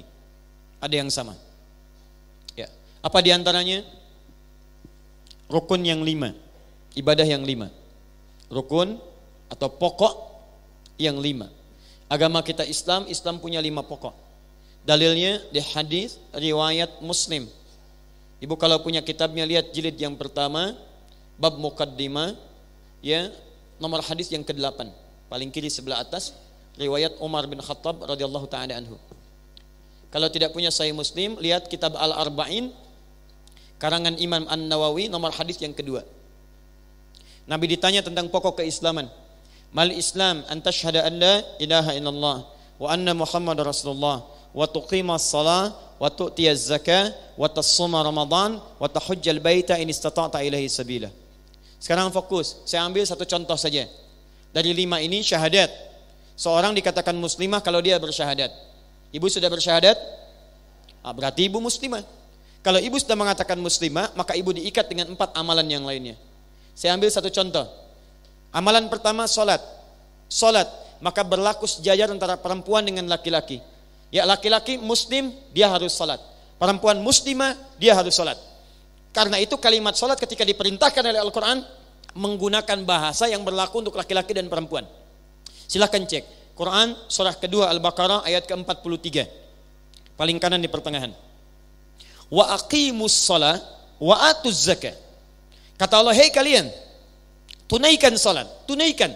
Ketika Allah menyebut tunaikan salat, Allah tidak pisahkan laki-laki dan perempuan. Itu artinya sepanjang dia muslim, mau laki-laki, mau perempuan, wajib dia menunaikan salat. Ini poinnya. Nah, hanya persoalannya, salat seperti apa yang diuraikan oleh Quran yang menjadi dasar ketaatan kita di hadapan Allah. Karena ternyata ini yang paling dahsyat. Jangan-jangan selama ibu salat, tapi salat ibu belum dapat pada standar ketaatan kepada Allah. Baik, salat itu berapa waktu yang fardu? 5 waktu, Masya Allah. Ibu salat sehari berapa waktu? Halo? 5 waktu, Alhamdulillah, Masya Allah. Anak 5 tahun, 5 waktu. 15 tahun, 5 waktu. 25 tahun, 5 waktu. Sudah 50 tahun masih 5 waktu juga. Luar biasa. Mau berapa tahun lagi untuk tambah salat sunnah? Lihat sini. Yang fardu berapa waktu? Berapa rakaat? Sekarang perhatikan. Apa standar indikator dalam Al-Quran seseorang menunaikan sholat 5 waktu dengan standar? Jadi kalau ibu menunaikan ini berarti ketaatan ibu pada Allah sedang di bawah standar. Di bawah standar. Dekat dengan ban. 1. Quran surah ke-11 ayat 114. yang 5 waktunya dari jumlahnya. Quran surah 17 ayat ke-78. Ini dari segi jumlah. Ingat ya, saya turunkan tentang standar sholat yang 5 waktu. 2, dari segi waktunya. Jadi ini jumlahnya, sekarang waktunya. Quran surah ke-4 ayat 103. 3, dari segi pengamalan waktunya. Pengamalan waktunya.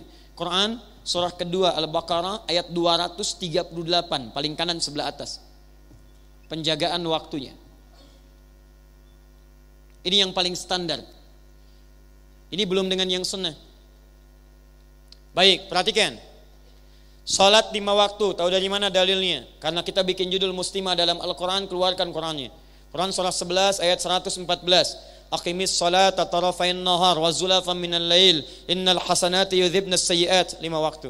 Dikuatkan di Quran surah 17 rakaat ayat 78. Aqimis salata liduluqis syamsi ila ghasaqil laili wa qur'anal fajri inna qur'anal fajri kana mashhuda. 5 waktu. Di salat yang kita tunaikan 5 waktu. Kalau ibu menunaikan salat misalnya, atau lihat anak perempuan ibu, dia beragama Islam tapi salatnya misalnya mohon maaf ya kadang-kadang masih kurang dari 5. Orang mengatakan ada belang, ada betong, ada belang betong. Ya kadang-kadang subuh sholat, kemudian duhurnya tidak atau sebagainya. Orang puasa Daud, dia sholat Daud. Puasa Daud sekarang puasa, besok tidak. Dia subuh sholat, duhur tidak. Asar sholat, maghrib tidak. Misalnya, maka ini menunjukkan sholatnya sedang di bawah standar. Paham? Baik. Sekarang, alhamdulillah, sholatnya 5. Persoalannya, lihat, yang standar ini bukan sekedar dikerjakan 5 waktu, tapi diikat dengan waktunya. Quran surah 4 ayat 103. Langsung lihat ujung ayatnya. Lihat ujung ayatnya. Innas salata kanat 'alal mu'minina kitaban mawquta. Perhatikan cara menerjemahkannya. Tidak usah lihat terjemahan, fokus ini. Saya langsung terjemahkan dengan ilmu balaghahnya. Perhatikan, bahasa singkatnya, orang yang beriman itu pasti tahu waktu sholat. Itu cara cepat menerjemahkannya. Baik, ibu beriman tidak? Beriman, karena itu ibu disebut muslimah. Saya beriman, saya disebut muslim. Ciri orang beriman itu, kalau dia benar taat kepada Allah, kata Allah, bukan cuma siap menunaikan sholat 5 waktu, tapi kata Allah, dia pasti tahu waktu sholat. Perhatikan sini. Lihat papan tulis. Isya jam berapa nanti? Jangan lihat ke atas, tutup. Sini. Jangan lihat saya, lihat papan tulis. Subuh jam berapa? Baik, lihat baik-baik. Hari ini zuhur jam berapa? Hari ini Jumat, ya, laki-laki Jumatan, perempuan zuhur. Taib, asar jam berapa?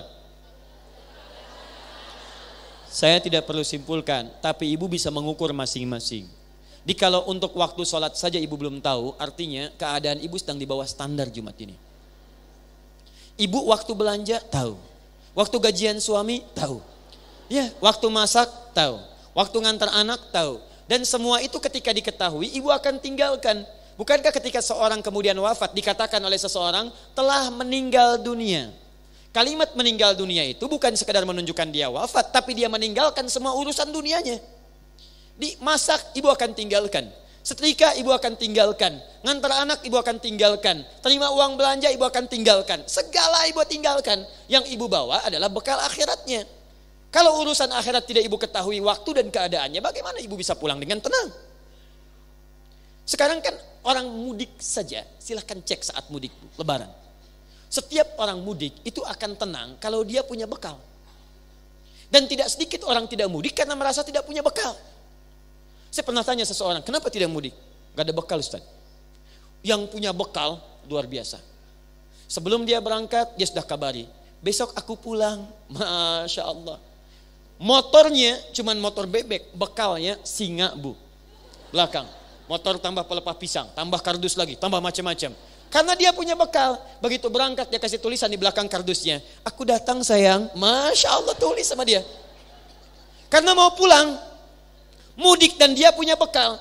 Yang hebat, yang tahu dia akan pulang, itu bikin persiapan. Rumah dicat, masak, semua diada-adakan. Dan cuman saat lebaran, sesuatu yang tidak ada jadi ada. Perhatikan, luarnya kongwan, dalamnya rangginang. Cuman saat lebaran. Idul Fitri. Jangan dilihat jenisnya, tapi yang kita lihat adalah orang mudik urusan dunia saja kalau punya bekal, yang akan didatangi mereka menyambut. Yang tidak ada bisa kelihatan ada. Yang mau datang bawa bekal. Ibu dalam urusan dunia itu banyak dikumpulkan semuanya. Coba lihat berapa banyak ibu kemudian tinggali, kendaraan yang ibu miliki. Rumah yang ibu kemudian luaskan lagi. Pertanyaan saya, kalau ibu dipulangkan oleh Allah hari ini, bekal apa yang sudah ibu bawa pulang? Ini. Kalau waktu sholat aja ibu tidak paham, bagaimana bisa sholat dengan baik? Baik, subuh jam berapa tadi? 4? 2? 23, 24, Masya Allah, 25. Luar biasa.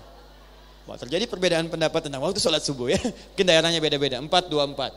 Zuhur jam berapa? 12? 02. Masya Allah. Ini sudah lewat, kita ambil yang zuhur. 12.02. Lihat sini.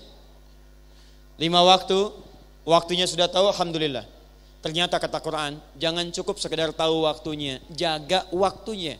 Quran surah kedua ayat 238. Hafidhu 'alas salawat. Hei laki-laki, perempuan, muslim, muslimah, jaga waktu salat. Jaga dimaksud adalah tunaikan sesuai dengan waktunya. Betul memang salatnya zuhur.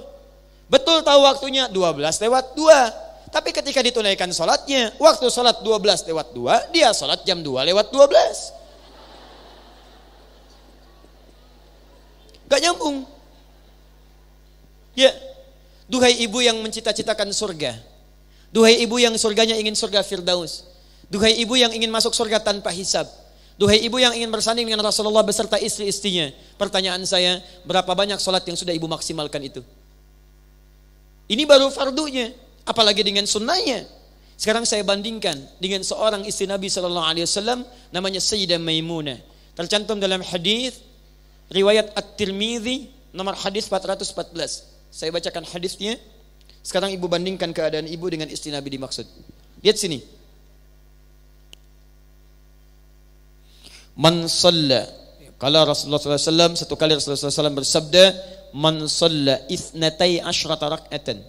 Siapa yang menunaikan salat 12 rakaat sunnah fi yaumin wa lailatin, yang mengiringi salat fardunya yang 5.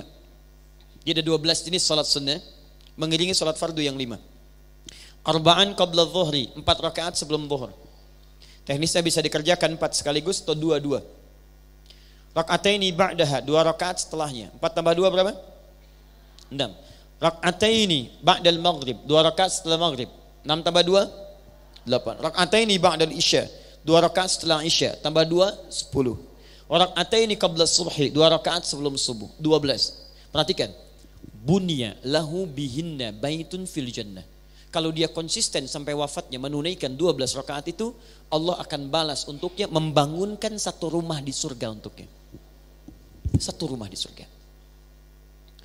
Bukan ini yang mau saya sampaikan. Perhatikan, kata Sayyidah Maimunah radhiyallahu taala anha, tatkala saya mendengar itu, bima makna keterangan dari Nabi, laqad azamtu nafsi alla atrukaha tula hayati. Saya bertekad pada diri saya enggak akan tinggalkan selama hidup saya. Saya tidak akan tinggalkan selama hidup saya. Ibu, tolong kita bikin perbandingan ya hari ini. Lihat baik-baik.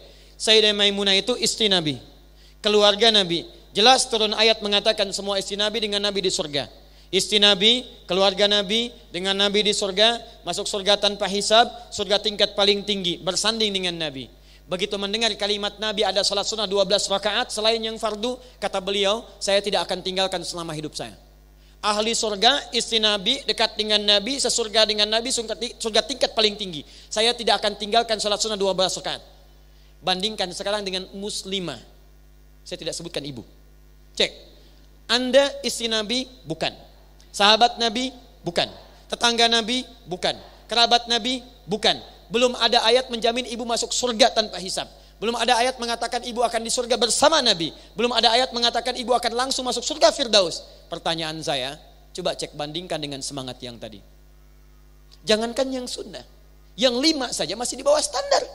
Cita-cita surga Firdaus. Cek.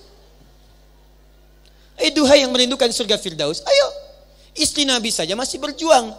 Padahal ada jaminan kebaikan. Kenapa ibu yang bukan istri Nabi tidak termotivasi? Siapa yang sudah punya rumah di surga boleh angkat tangan? Ayo, saya pulang. Ayo. Kalau ibu merasa belum punya rumah di surga, kenapa ibu tidak bangun dari sekarang? Ibu bangun, kan tadi bahannya sudah ada. Nanti itu sebelum zuhur ada 4 rakaat. Ibu kerjakan. Ba'da zuhur ibu kerjakan. Laki-laki Jumat, perempuan zuhur. Ayo maghrib masih ada kesempatan. Isya ada kesempatan. Ibu buat. Bahannya sudah ada, tinggal ibu bikin. Makanya kata Nabi, semua umatku akan masuk surga. Illa man aba, kecuali yang tidak pengen. Jangan ibu tuliskan, baiti jannati, rumahku surgaku. Rumah ke surga ibu tidak. Jadi masalah. 2. Agak cepat. Saya berhenti di sini. Setelah itu nanti saya berikan penutup, dan kalau masih ada waktu silahkan kalau ada yang ingin ditanyakan. Ya, sebentar. Salat yang dimaksud tidak sekedar salat fardu, tapi salat sunnah. Saya ingin tunjukkan tentang amalan Nabi bersama istri-istrinya. Dan ini ibu bisa dorong suami untuk bisa bekerja sama meraih surga. Apa diantaranya? Salat malam, tahajud. Ini salat paling indah, paling mampu menyentuh jiwa, dan jika bisa dikerjakan berjamaah suami dengan istri itu luar biasa. Bahkan pernah istri Nabi Saudah binti Zam'ah radhiyallahu taala anha itu masya Allah dalam keadaan rumah yang terbatas masih salat berjamaah bersama Nabi.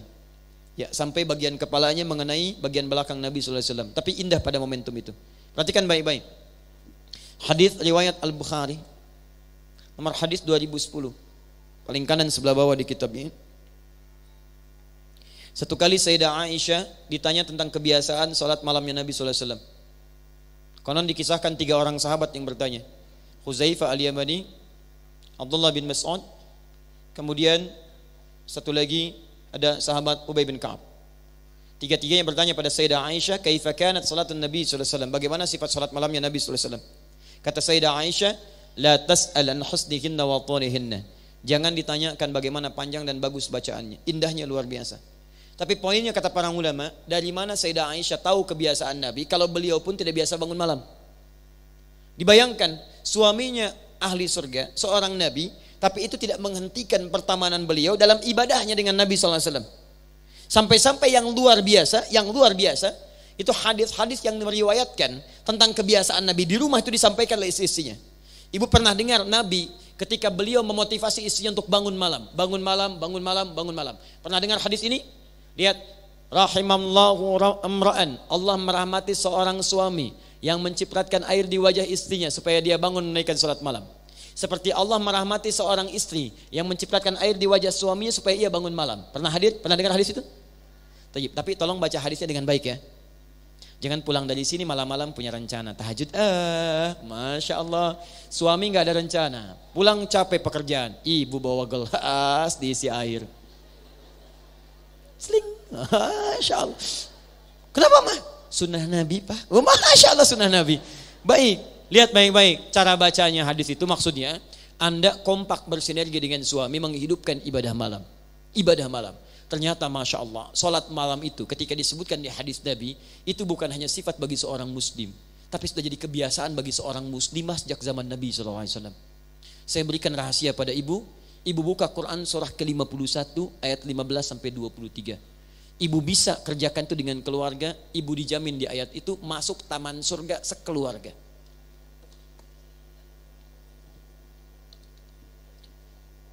Saya nanti tutup dulu sampai sini, sampai ayat ini. Quran surah 51 Az-Zariyat ayat 15 sampai ayat 23, paling kanan dari pertengahan sampai sedikit ke bawah. Baik. Innal muttaqina fi jannatin wa 'uyun. Sungguh ada orang-orang takwa akan ditempatkan di taman surga. Apa keutamaan taman surga? Akhidhina ma atahum rabbuhum. Mereka akan mendapati kenikmatannya langsung dari Allah tanpa perantara. Ada yang dilayani oleh pelayan surga namanya wildanun mukhalladun. Kalau ibu perempuan dilayani pangeran surga. Kalau laki-laki dilayani bidadari surga. Tapi yang ini tidak ada pelayan dan bukan pelayan, Allah yang memberikan langsung. Bahkan diperkenankan nanti bisa melihat Allah tanpa sekat. Ada di Quran surah 75 ayat 22 sampai 23. Wujuhun yawma idzin nadhirah. Ada orang yang wajahnya pada saat itu begitu berbinar gembira. Bukan karena masuk surga aja, ila rabbiha nadhirah. Karena dia bisa melihat Allah langsung tanpa sekat. Gak usah dibayangkan saat ini. Tidak perlu. Lihat baik-baik. Apa amalannya saat di dunia? Innahum kanu qabla dzalika muhsinin. Mereka itu orang-orang baik yang rajin ibadah saat di dunia. Muhsin itu bukan cuma baik tapi rajin ibadah. Sifatnya disebut ihsan. Ketika disebut ihsan, Nabi mengatakan di hadis Muslim nomor hadis ke-8, anta'budallaha, engkau rajin beribadah kepada Allah. Perhatikan. Apa amalan orang ini? Kanu qalila. Amalan pertama kanu, mereka. Kalau mereka itu satu atau dua? Banyak. Mereka kalau diterapkan di keluarga, maka jadi ahli keluarga. Kalau ahli keluarga itu berarti suaminya, ada istrinya, ada anak-anaknya, ada kemuliaannya. Hadirkan kompak tuh, kanu qalila minal laili ma yahja'un. Mereka itu sedikit tidurnya, dia hidupkan malamnya. Ingat, kalau Quran sudah memberikan ayat, Anda jangan tambahi lagi, jangan kurangi. Dikurangi tidak sempurna, ditambahi jadi belok maknanya. Kata Quran, ahli taman surga sedikit tidur. Jangan Anda tambahkan, sedikit-sedikit tidur. Nah, itu maknanya berubah. Lihat. Satu, sedikit tidur. Tahajud. Apa aplikasinya? Tadi hadis Nabi tadi. Ayo para ibu, ayo. Kita komunikasikan dengan suami ibu, silahkan sampaikan, Pak, dunia sudah didapatkan, tapi kan tidak kita akan bawa menghadap kepada Allah. Ayo Pak, kita cari bekal. Malam tahajud yuk. Papa jadi imam, ayo mama di belakang. Ah, mama aja yang imam. Oh, Masya Allah, berarti papa yang kurang tahu ya. Itu berarti suami ibu belum dapat pengetahuan sempurna. Baik ya, diskusi lagi, ayo Pak belajar ya, kita kirimkan. Malam bangun, bismillah, anak-anak bangunkan. Itu Nabi Muhammad SAW membangunkan Fatimah Zahra radhiyallahu ta'ala anha. Ali bin Abi Thalib menantunya, menantu dibangunkan, anak dibangunkan. Ayo, salat. Ada yang masing-masing, ada yang ikut dengan Nabi. Teman-teman sekalian, para ibu sekalian perhatikan baik-baik. Fokus ya, fokus. Lihat, bangun malam. Tidak ada yang paling indah kecuali ketika suami ada di depan, istri di belakang dengan anak-anaknya. Suami kemudian membaca ayat-ayat Quran. Istri di belakang menyimak dengan baik. Suami sujud, istri sujud. Begitu selesai, suami berdoa, istri mengaminkan. Tapi belum cukup sampai di situ. Perhatikan kalimatnya. Wabil asharihum yastaghfirun. Dan mendekat kepada fajar. Ashar itu waktu menjelang singkat menjelang fajar. Jadi kalau subuh sekarang jam berapa? 4:24. Nah, ini dibalik sama saja. 4:24. Baik, kurangi 30 menit. Jam berapa? Jam 4 kurang 6. Ya, anggap saja kita paskan jam 4. Nah, jam 4 ini kurang lebih 15 sampai 30 menit sebelum subuh itu disebut sahar namanya. Saharun. Aktivitas yang dilakukan di waktu sahar disebut sahur. Ibu pernah mendengar makan sahur? Nah, makan sahur itu artinya makan yang dikerjakan di waktu sahar. Jadi kalau nanti saat Ramadan insya Allah bulan apa? Bulan Ramadan. Ramadan bukan bulan Mei, bulan Ramadan. Ramadan itu bulan Ramadan ya, bukan bulan Mei. Ibu ini kenapa sebetulnya? Biasa. Belum saya tulis sudah kelihatan. Nabi kenal, Imran kenal, Maryam kenal. Hapus enggak, ya? Nulis juga enggak. Ramadan bulan Mei, luar biasa. Ayo lihat sini. Lihat. Nanti kalau ibu puasa di bulan apa? Alhamdulillah. Kemudian ibu tunaikan sahur. Kenapa disebut sahur? Makannya itu waktu jeda singkat menjelang fajar. Jadi kalau ibu mau makan sahur, ayo coba kerjakannya minimal 30 menit sebelum subuh. Jadi kalau subuhnya 4:24, ya ibu jam 4 sahur. Kalau ibu sahurnya agak dekat ke waktu fajar, nanti kekuatannya semakin bertambah. Silakan cek 4:24 ini subuh, maghribnya jam 6 misalnya. Jam 4 sampai dengan ke jam 6 berapa jam? Kurang lebih 12 jam. 4:24 kurang lebih 11 jam, 11:30. Baiknya 11:30. Ya kalau ibu sahurnya jam 4, itu ibu 12 jam bisa menahan lapar. Tapi kalau ibu sahur dari jam 3, 13 jam ibu menahan lapar. Maka dari itu prinsip ini dipakai. Nah sekarang ahli surga, taman surga, sekeluarga masuk taman surga, langsung diberi kenikmatan oleh Allah. Apa amalannya? Allahu Akbar. Selepas tahajud, dia tidak langsung istirahat dulu. Hum yastaghfirun. Mereka kompak berevaluasi diri, memohon ampunan pada Allah Subhanahu wa taala. Perhatikan ya. Saya berikan ibu amalan. Ini amalan Quran. Kalau ibu tidak percaya silahkan ibu amalkan. Demi Allah ini jaminan langsung dari Quran. Ibu praktekkan, rumah tangga ibu akan diberikan ketentraman oleh Allah. Satu. Yang kedua, rahmat Allah akan diliputkan di rumah ibu. Yang ketiga, ibu bisa bersama-sama masuk surga dengan seluruh anggota keluarganya. Perhatikan amalannya. Setelah ibu bangun tadi malam, sekarang saya berikan teknisnya. Ibu kompak beristighfar kepada Allah. Istighfar itu dalam artian ibu bermohon, berintrospeksi diri, memohon ampunan dari Allah. Waktunya akhir sepertiga malam.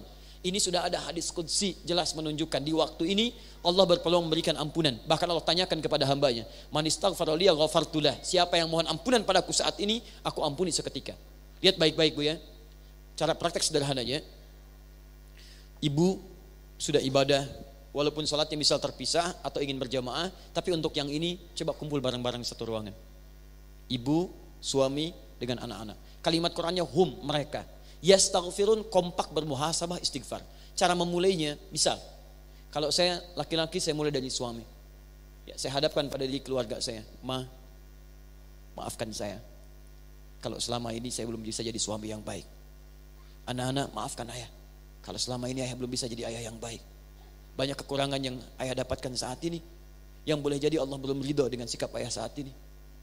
Dan mohon maafkan kalau ini jadi hari terakhir dalam kehidupan ayah dan harus kembali di hari ini. Saya mohon ampun ya Allah, astagfirullah, astagfirullah.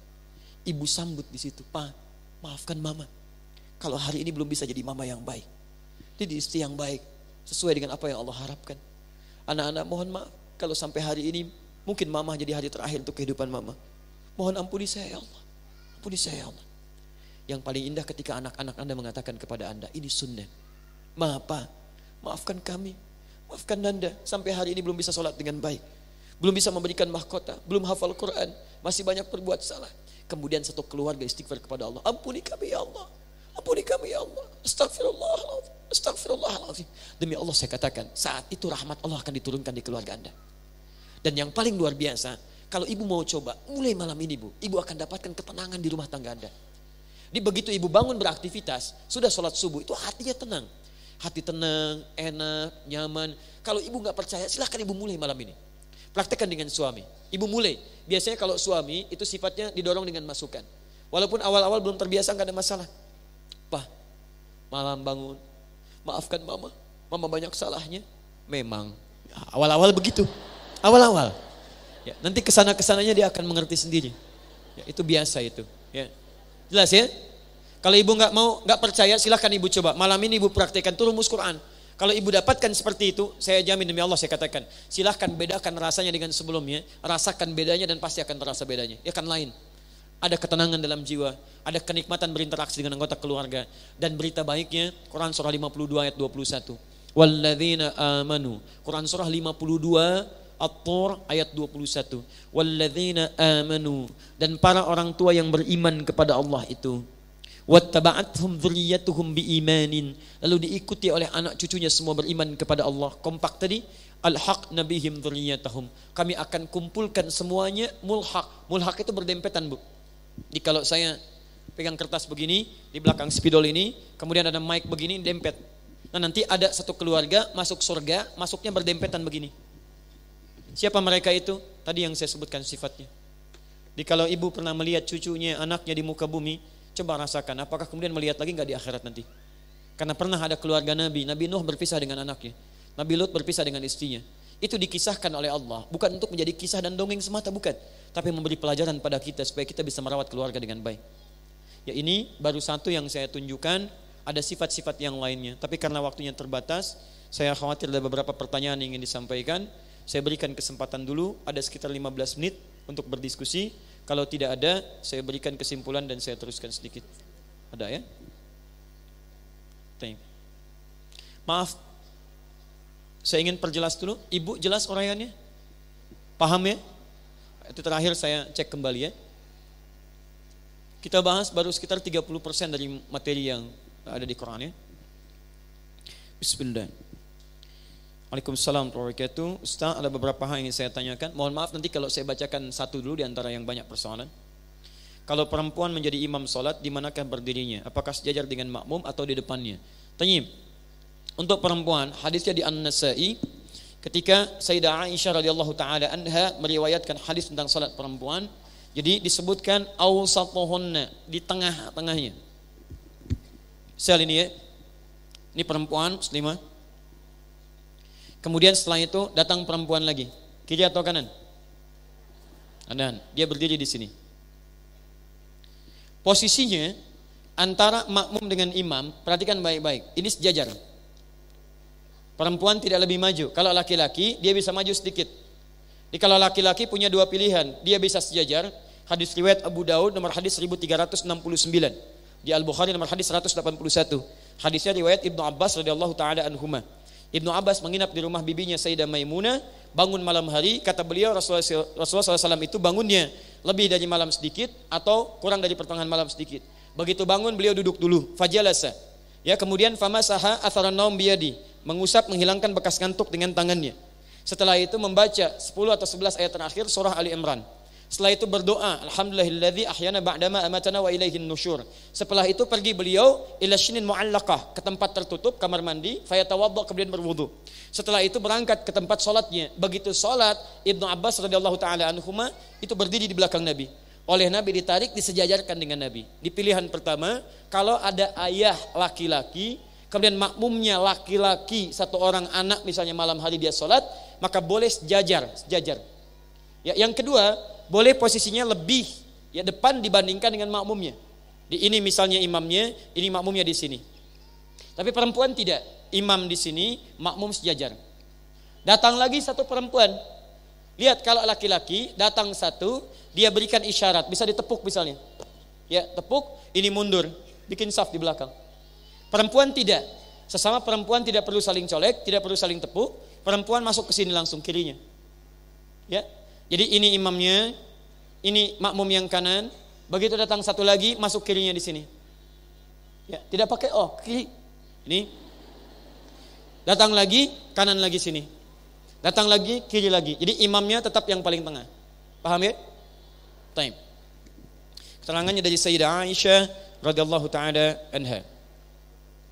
Apakah ada hadis mengenai memotong kuku dengan urutan jari-jari tertentu? Taib. Membaca Al-Kahf pada hari Jumat ada? Ada. Bahkan sunnahnya pada hari Jumat banyak. Ada sunnah membersihkan diri. Tuh laki-laki misalnya tipiskan kumis, cukur kumis, rapikan jenggotnya, kemudian mandi. Ya seperti halnya mandi janabah. Setelah itu dia potong kukunya, terus memperbanyak baca surah Al-Kahf, memperbanyak salawat pada Nabi sallallahu alaihi wasallam. Sunnah hari Jumat. Dan di antara sunnah itu berlaku untuk perempuan juga. Sama muslimin wal muslimat, innal muslimina wal muslimat. Berlaku perempuan, berlaku untuk laki-laki. Ada yang sama, apa di antaranya? Potong kuku, bagian dari yang sama. Baca Al-Kahf, bagian dari yang sama. Jelas ya? Dan apa sunnahnya? Mulai dengan yang kanan. Jadi mulai dengan yang kanan, potong yang kanan. Setelah yang kanan selesai, pindah ke kirinya. Ya, dari tangan kemudian pindah ke kaki. Ya, kepala, pundak, lutut, kaki. Yang dimaksud membaca surat Al-Kahf, membaca itu punya dua makna di bahasa Arab. Satu sekedar baca, kedua dipahami. Tapi kalau ada redaksi hadis meminta membaca, itu umumnya memahami, pahami. Kalau sekedar baca saja, berarti untuk menunjuk pahalanya saja. Tapi dorongan untuk membaca sebetulnya tujuannya memahami. Ibu kan baca sesuatu supaya bisa paham isinya kan? Silakan ibu cek, ibu belajar sesuatu, kalau nggak paham, ibu nggak akan baca. Ya ibu itu membaca supaya paham isinya. Memang cuma Quran yang unik, Quran itu unik. Kebanyakan yang baca itu umumnya tidak paham yang dibaca. Tapi jangan salah orientasi, baca itu untuk paham. Kalau ibu sekedar baca, pahalanya banyak. Satu hurufnya itu 10 kebaikan. Dalilnya At-Tirmidzi nomor hadis 2910. Man qara'a harfan min kitabillah falahu asyru hasanat. Siapa yang bisa baca satu huruf dari kitabullah, satu huruf, dia dapat 10 kebaikan setiap hurufnya. Dan hampir tidak ada orang Islam baca Quran cuma satu huruf. Enggak ada. Nun 10, sudah dulu ada. Silakan cek. Bismillahirrahmanirrahim 19 huruf. Al-Kahf berapa ayat? 110 ayat. Berapa huruf? Silakan hitung. Jadi kalau ibu sampai Jumat ini merasa banyak pahalanya, silahkan kalau nggak mau baca Quran. Tapi kalau ibu merasa banyak dosanya, ayo setidaknya banyak-banyak baca Quran. Mudah-mudahan tertutup dengan itu, dengan pahala-pahala kemuliaan. Ayo siapa yang tidak punya dosa boleh angkat tangan? Boleh silakan. Yang sedikit. Yang banyak, udah saking banyaknya nggak bisa ngangkat kan? Ya sama dengan saya, kalau merasa banyak dosanya, belum siap surganya, perbanyak amalan, cari amalan cerdas. Apa amalan cerdas itu? Satu, amalan yang pahalanya bisa mengalir sampai kita meninggal dunia. Disebut dengan sedekah jariyah. Ibu punya uang 50.000, bagaimana caranya 50.000 awet sampai ke akhirat? Caranya, misal cari amalan cerdas, belikan mushaf, kasih ke penghafal Quran. Begitu dia bacakan, setiap dia baca ibu dapat pahalanya. Amalan cerdas kedua, cari yang amalan ketika dikerjakan pahala lebih banyak dari biasanya. Kalau ibu mengerjakan amalan biasa, itu pahalanya 10. 10, ibu singkirkan misalnya, maaf ya, ada duri di jalan. Duri itu penghambat, kulit pisang ibu singkirkan, dapat 10 kebaikan. Tapi baca Quran, satu hurufnya 10, satu hurufnya. Maka cari amalan-amalan yang pahalanya sekiranya melimpah. Nah maaf, membaca untuk memahami isinya. Kalau ibu paham, itu lebih dahsyat lagi. Lebih dahsyat lagi, pahala semakin banyak lagi. Kemudian yang kedua, itu yang diinginkan untuk diamalkan isinya. Contoh begini, dulu orang tua kita pernah mendengar gini, kalau sedang mengandung anaknya ingin laki-laki, ganteng, soleh, baca surat apa? Kalau ingin cantik, soleha, baca surat apa? Silahkan baca, sampai kiamat kurang 2 hari gak akan kejadian. Karena yang dimaksud baca di situ, maksudnya gini, kalau ibu misalnya menginginkan anaknya terlahir laki-laki, soleh baik, terserah Allah mau lahir laki-laki atau perempuan. Ibu baca surat Yusuf, baca itu pahami isinya. Karena di surat itu ada kisah lengkap bagaimana orang tua mendidik anaknya sampai dewasa. Karirnya bagus, dengan teman-temannya bagus. Nah saat anaknya lahir, begitu keluar lahir laki-laki misalnya, praktekkan makna ayat tadi. Praktekkan suratnya dalam pendidikan. Bukan cuma dibaca, keluar anak tidak dididik, gak akan jadi. Silahkan buktikan, sampai kiamat kurang 2 hari gak akan kejadian. Sehari lagi buat tobat.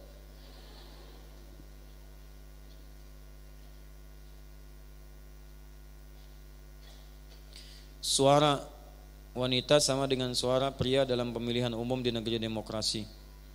Bagaimana tanggapan Ustadz memaknai demokrasi dalam melaksanakan sistem ini?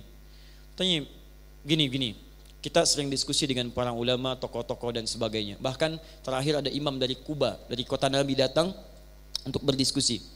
Dan kesimpulannya adalah sepanjang sistem itu kemudian bisa kita manfaatkan untuk menghadirkan maslahat dalam kehidupan yang mendekatkan pada nilai keislaman, maka jadikan wasilah itu untuk membangun nilai keislaman yang lebih luas. Jika memang maslahatnya lebih besar, maka ikuti, karena kalau ditinggalkan madaratnya lebih banyak. Anda boleh tidak sepakat, kemudian Anda tidak memilih, itu hak Anda. Tapi persoalannya ketika Anda tidak memilih, maka orang liberal ikut memilih, orang sekuler ikut memilih, lesbi ikut pilih, homoseksual ikut pilih. Ketika mereka memilih suaranya lebih banyak, mereka yang megang kekuasaan. Ketika memegang kekuasaan, kebijakan dibuat. Ketika kebijakan dibuat, apa kemudian dampak selanjutnya? Bukankah ada gambaran dalam agama kita untuk taat pada pemimpin? Sekarang pemimpin Anda misalnya membuat kebijakan yang tidak benar. Disitulah kemudian madarat akan muncul. Maka dari itu adalah kewajiban kita saat ini adalah menghadirkan suara-suara kebaikan. Perempuan pilih pilihan-pilihan yang mendekatkan kepada Islam, yang dekat dengan maslahat-maslahat keumatan. Begitu dia dipilih, dia buat kebijakan dekat dengan umat. Setelah itulah kemudian sistem akan berjalan menyesuaikan dengan maslahat kehidupan kita. Jelas sampai sini? Jadi saran saya ikuti dan pilih orang-orang terbaik di situ supaya nanti memberikan maslahat kepada umat. Kan agak aneh, Anda tidak memilih tapi wajib taat kepada yang dipilih. Aneh, Anda tidak memilih tapi setelah terpilih wajib taat. Ya bagaimana Anda bisa tidak memilih yang terpilih orang yang buruk dan Anda menaati orang buruk? Itu kan maslahat, di situ tidak ada. Paham ya? Allah Ta'ala alam bisawab. Ini bahasan panjang, cuma singkat saja barangkali karena waktunya terbatas. Ustadz, bagaimana kalau perempuan diizinkan Allah dia tidak punya anak, jadi dia tidak mempunyai ketiga keistimewaan yang Ustadz jelaskan? Apakah perempuan tersebut dimuliakan oleh Allah Subhanahu Wa Ta'ala? Para ibu sekalian, Masya Allah, 3 hal tadi, anak atau tidak ada anak, perangkatnya tetap ada pada diri ibu. Apakah seorang perempuan yang tidak melahirkan tidak punya rahim? Ada rahimnya. Karena itu peluang dia untuk mengandung ada. Kalau orang punya peluang untuk mengandung berarti punya potensi untuk melahirkan, potensinya ada. Kalau dia punya potensi melahirkan berarti ada perangkat untuk menyusui. Dan ini semua ada pada diri seorang perempuan. Kalau kemudian ibu belum mendapatkan nikmat itu, pertama adabnya jangan menyimpulkan ibu tidak punya harapan itu. Ibu kenal Nabi Zakaria? Hayo kenal lagi itu. Silahkan. Luar biasa, semua dikenal oleh ibu. Cuma di hari Jumat ada pengajian, pesertanya ibu-ibu, kenal semuanya. Imran kenal, Hannah kenal, masa belum ditulis sudah kelihatan. Luar biasa. hari Jumat. Dan di TSM. Pakai seragam. Baik. Nabi Zakaria itu diuji oleh Allah. Apa ujiannya? Nih lihat, secara medis, secara klinis, istrinya sudah tidak mungkin mengandung. Secara medis.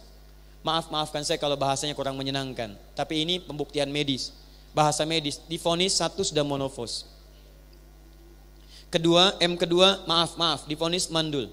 Secara klinis tidak mungkin punya keturunan.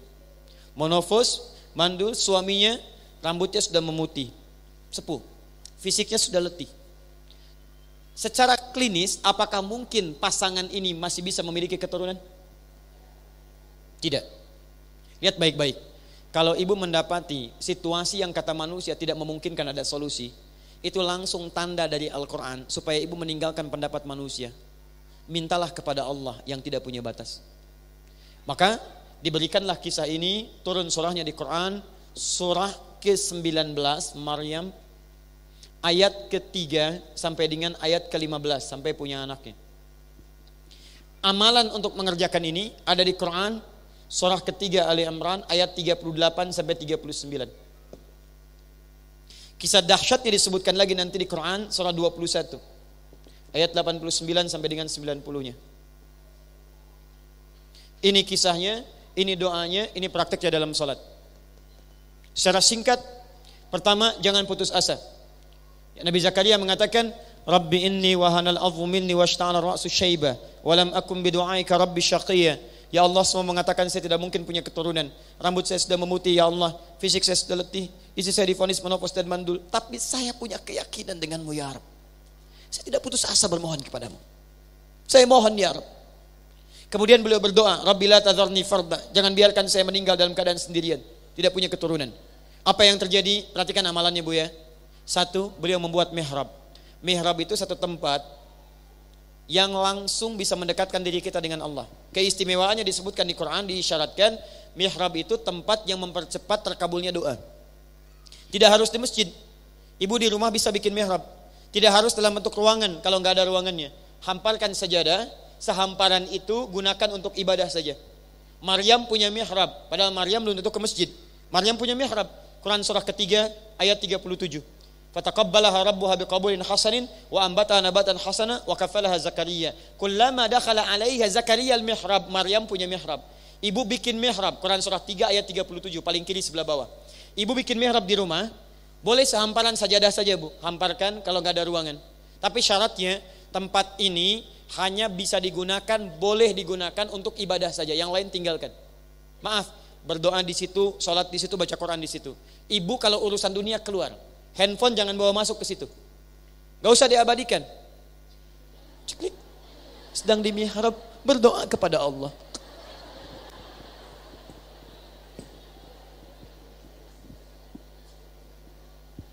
Ya Allah, aku sangat berharap, ditulis di status.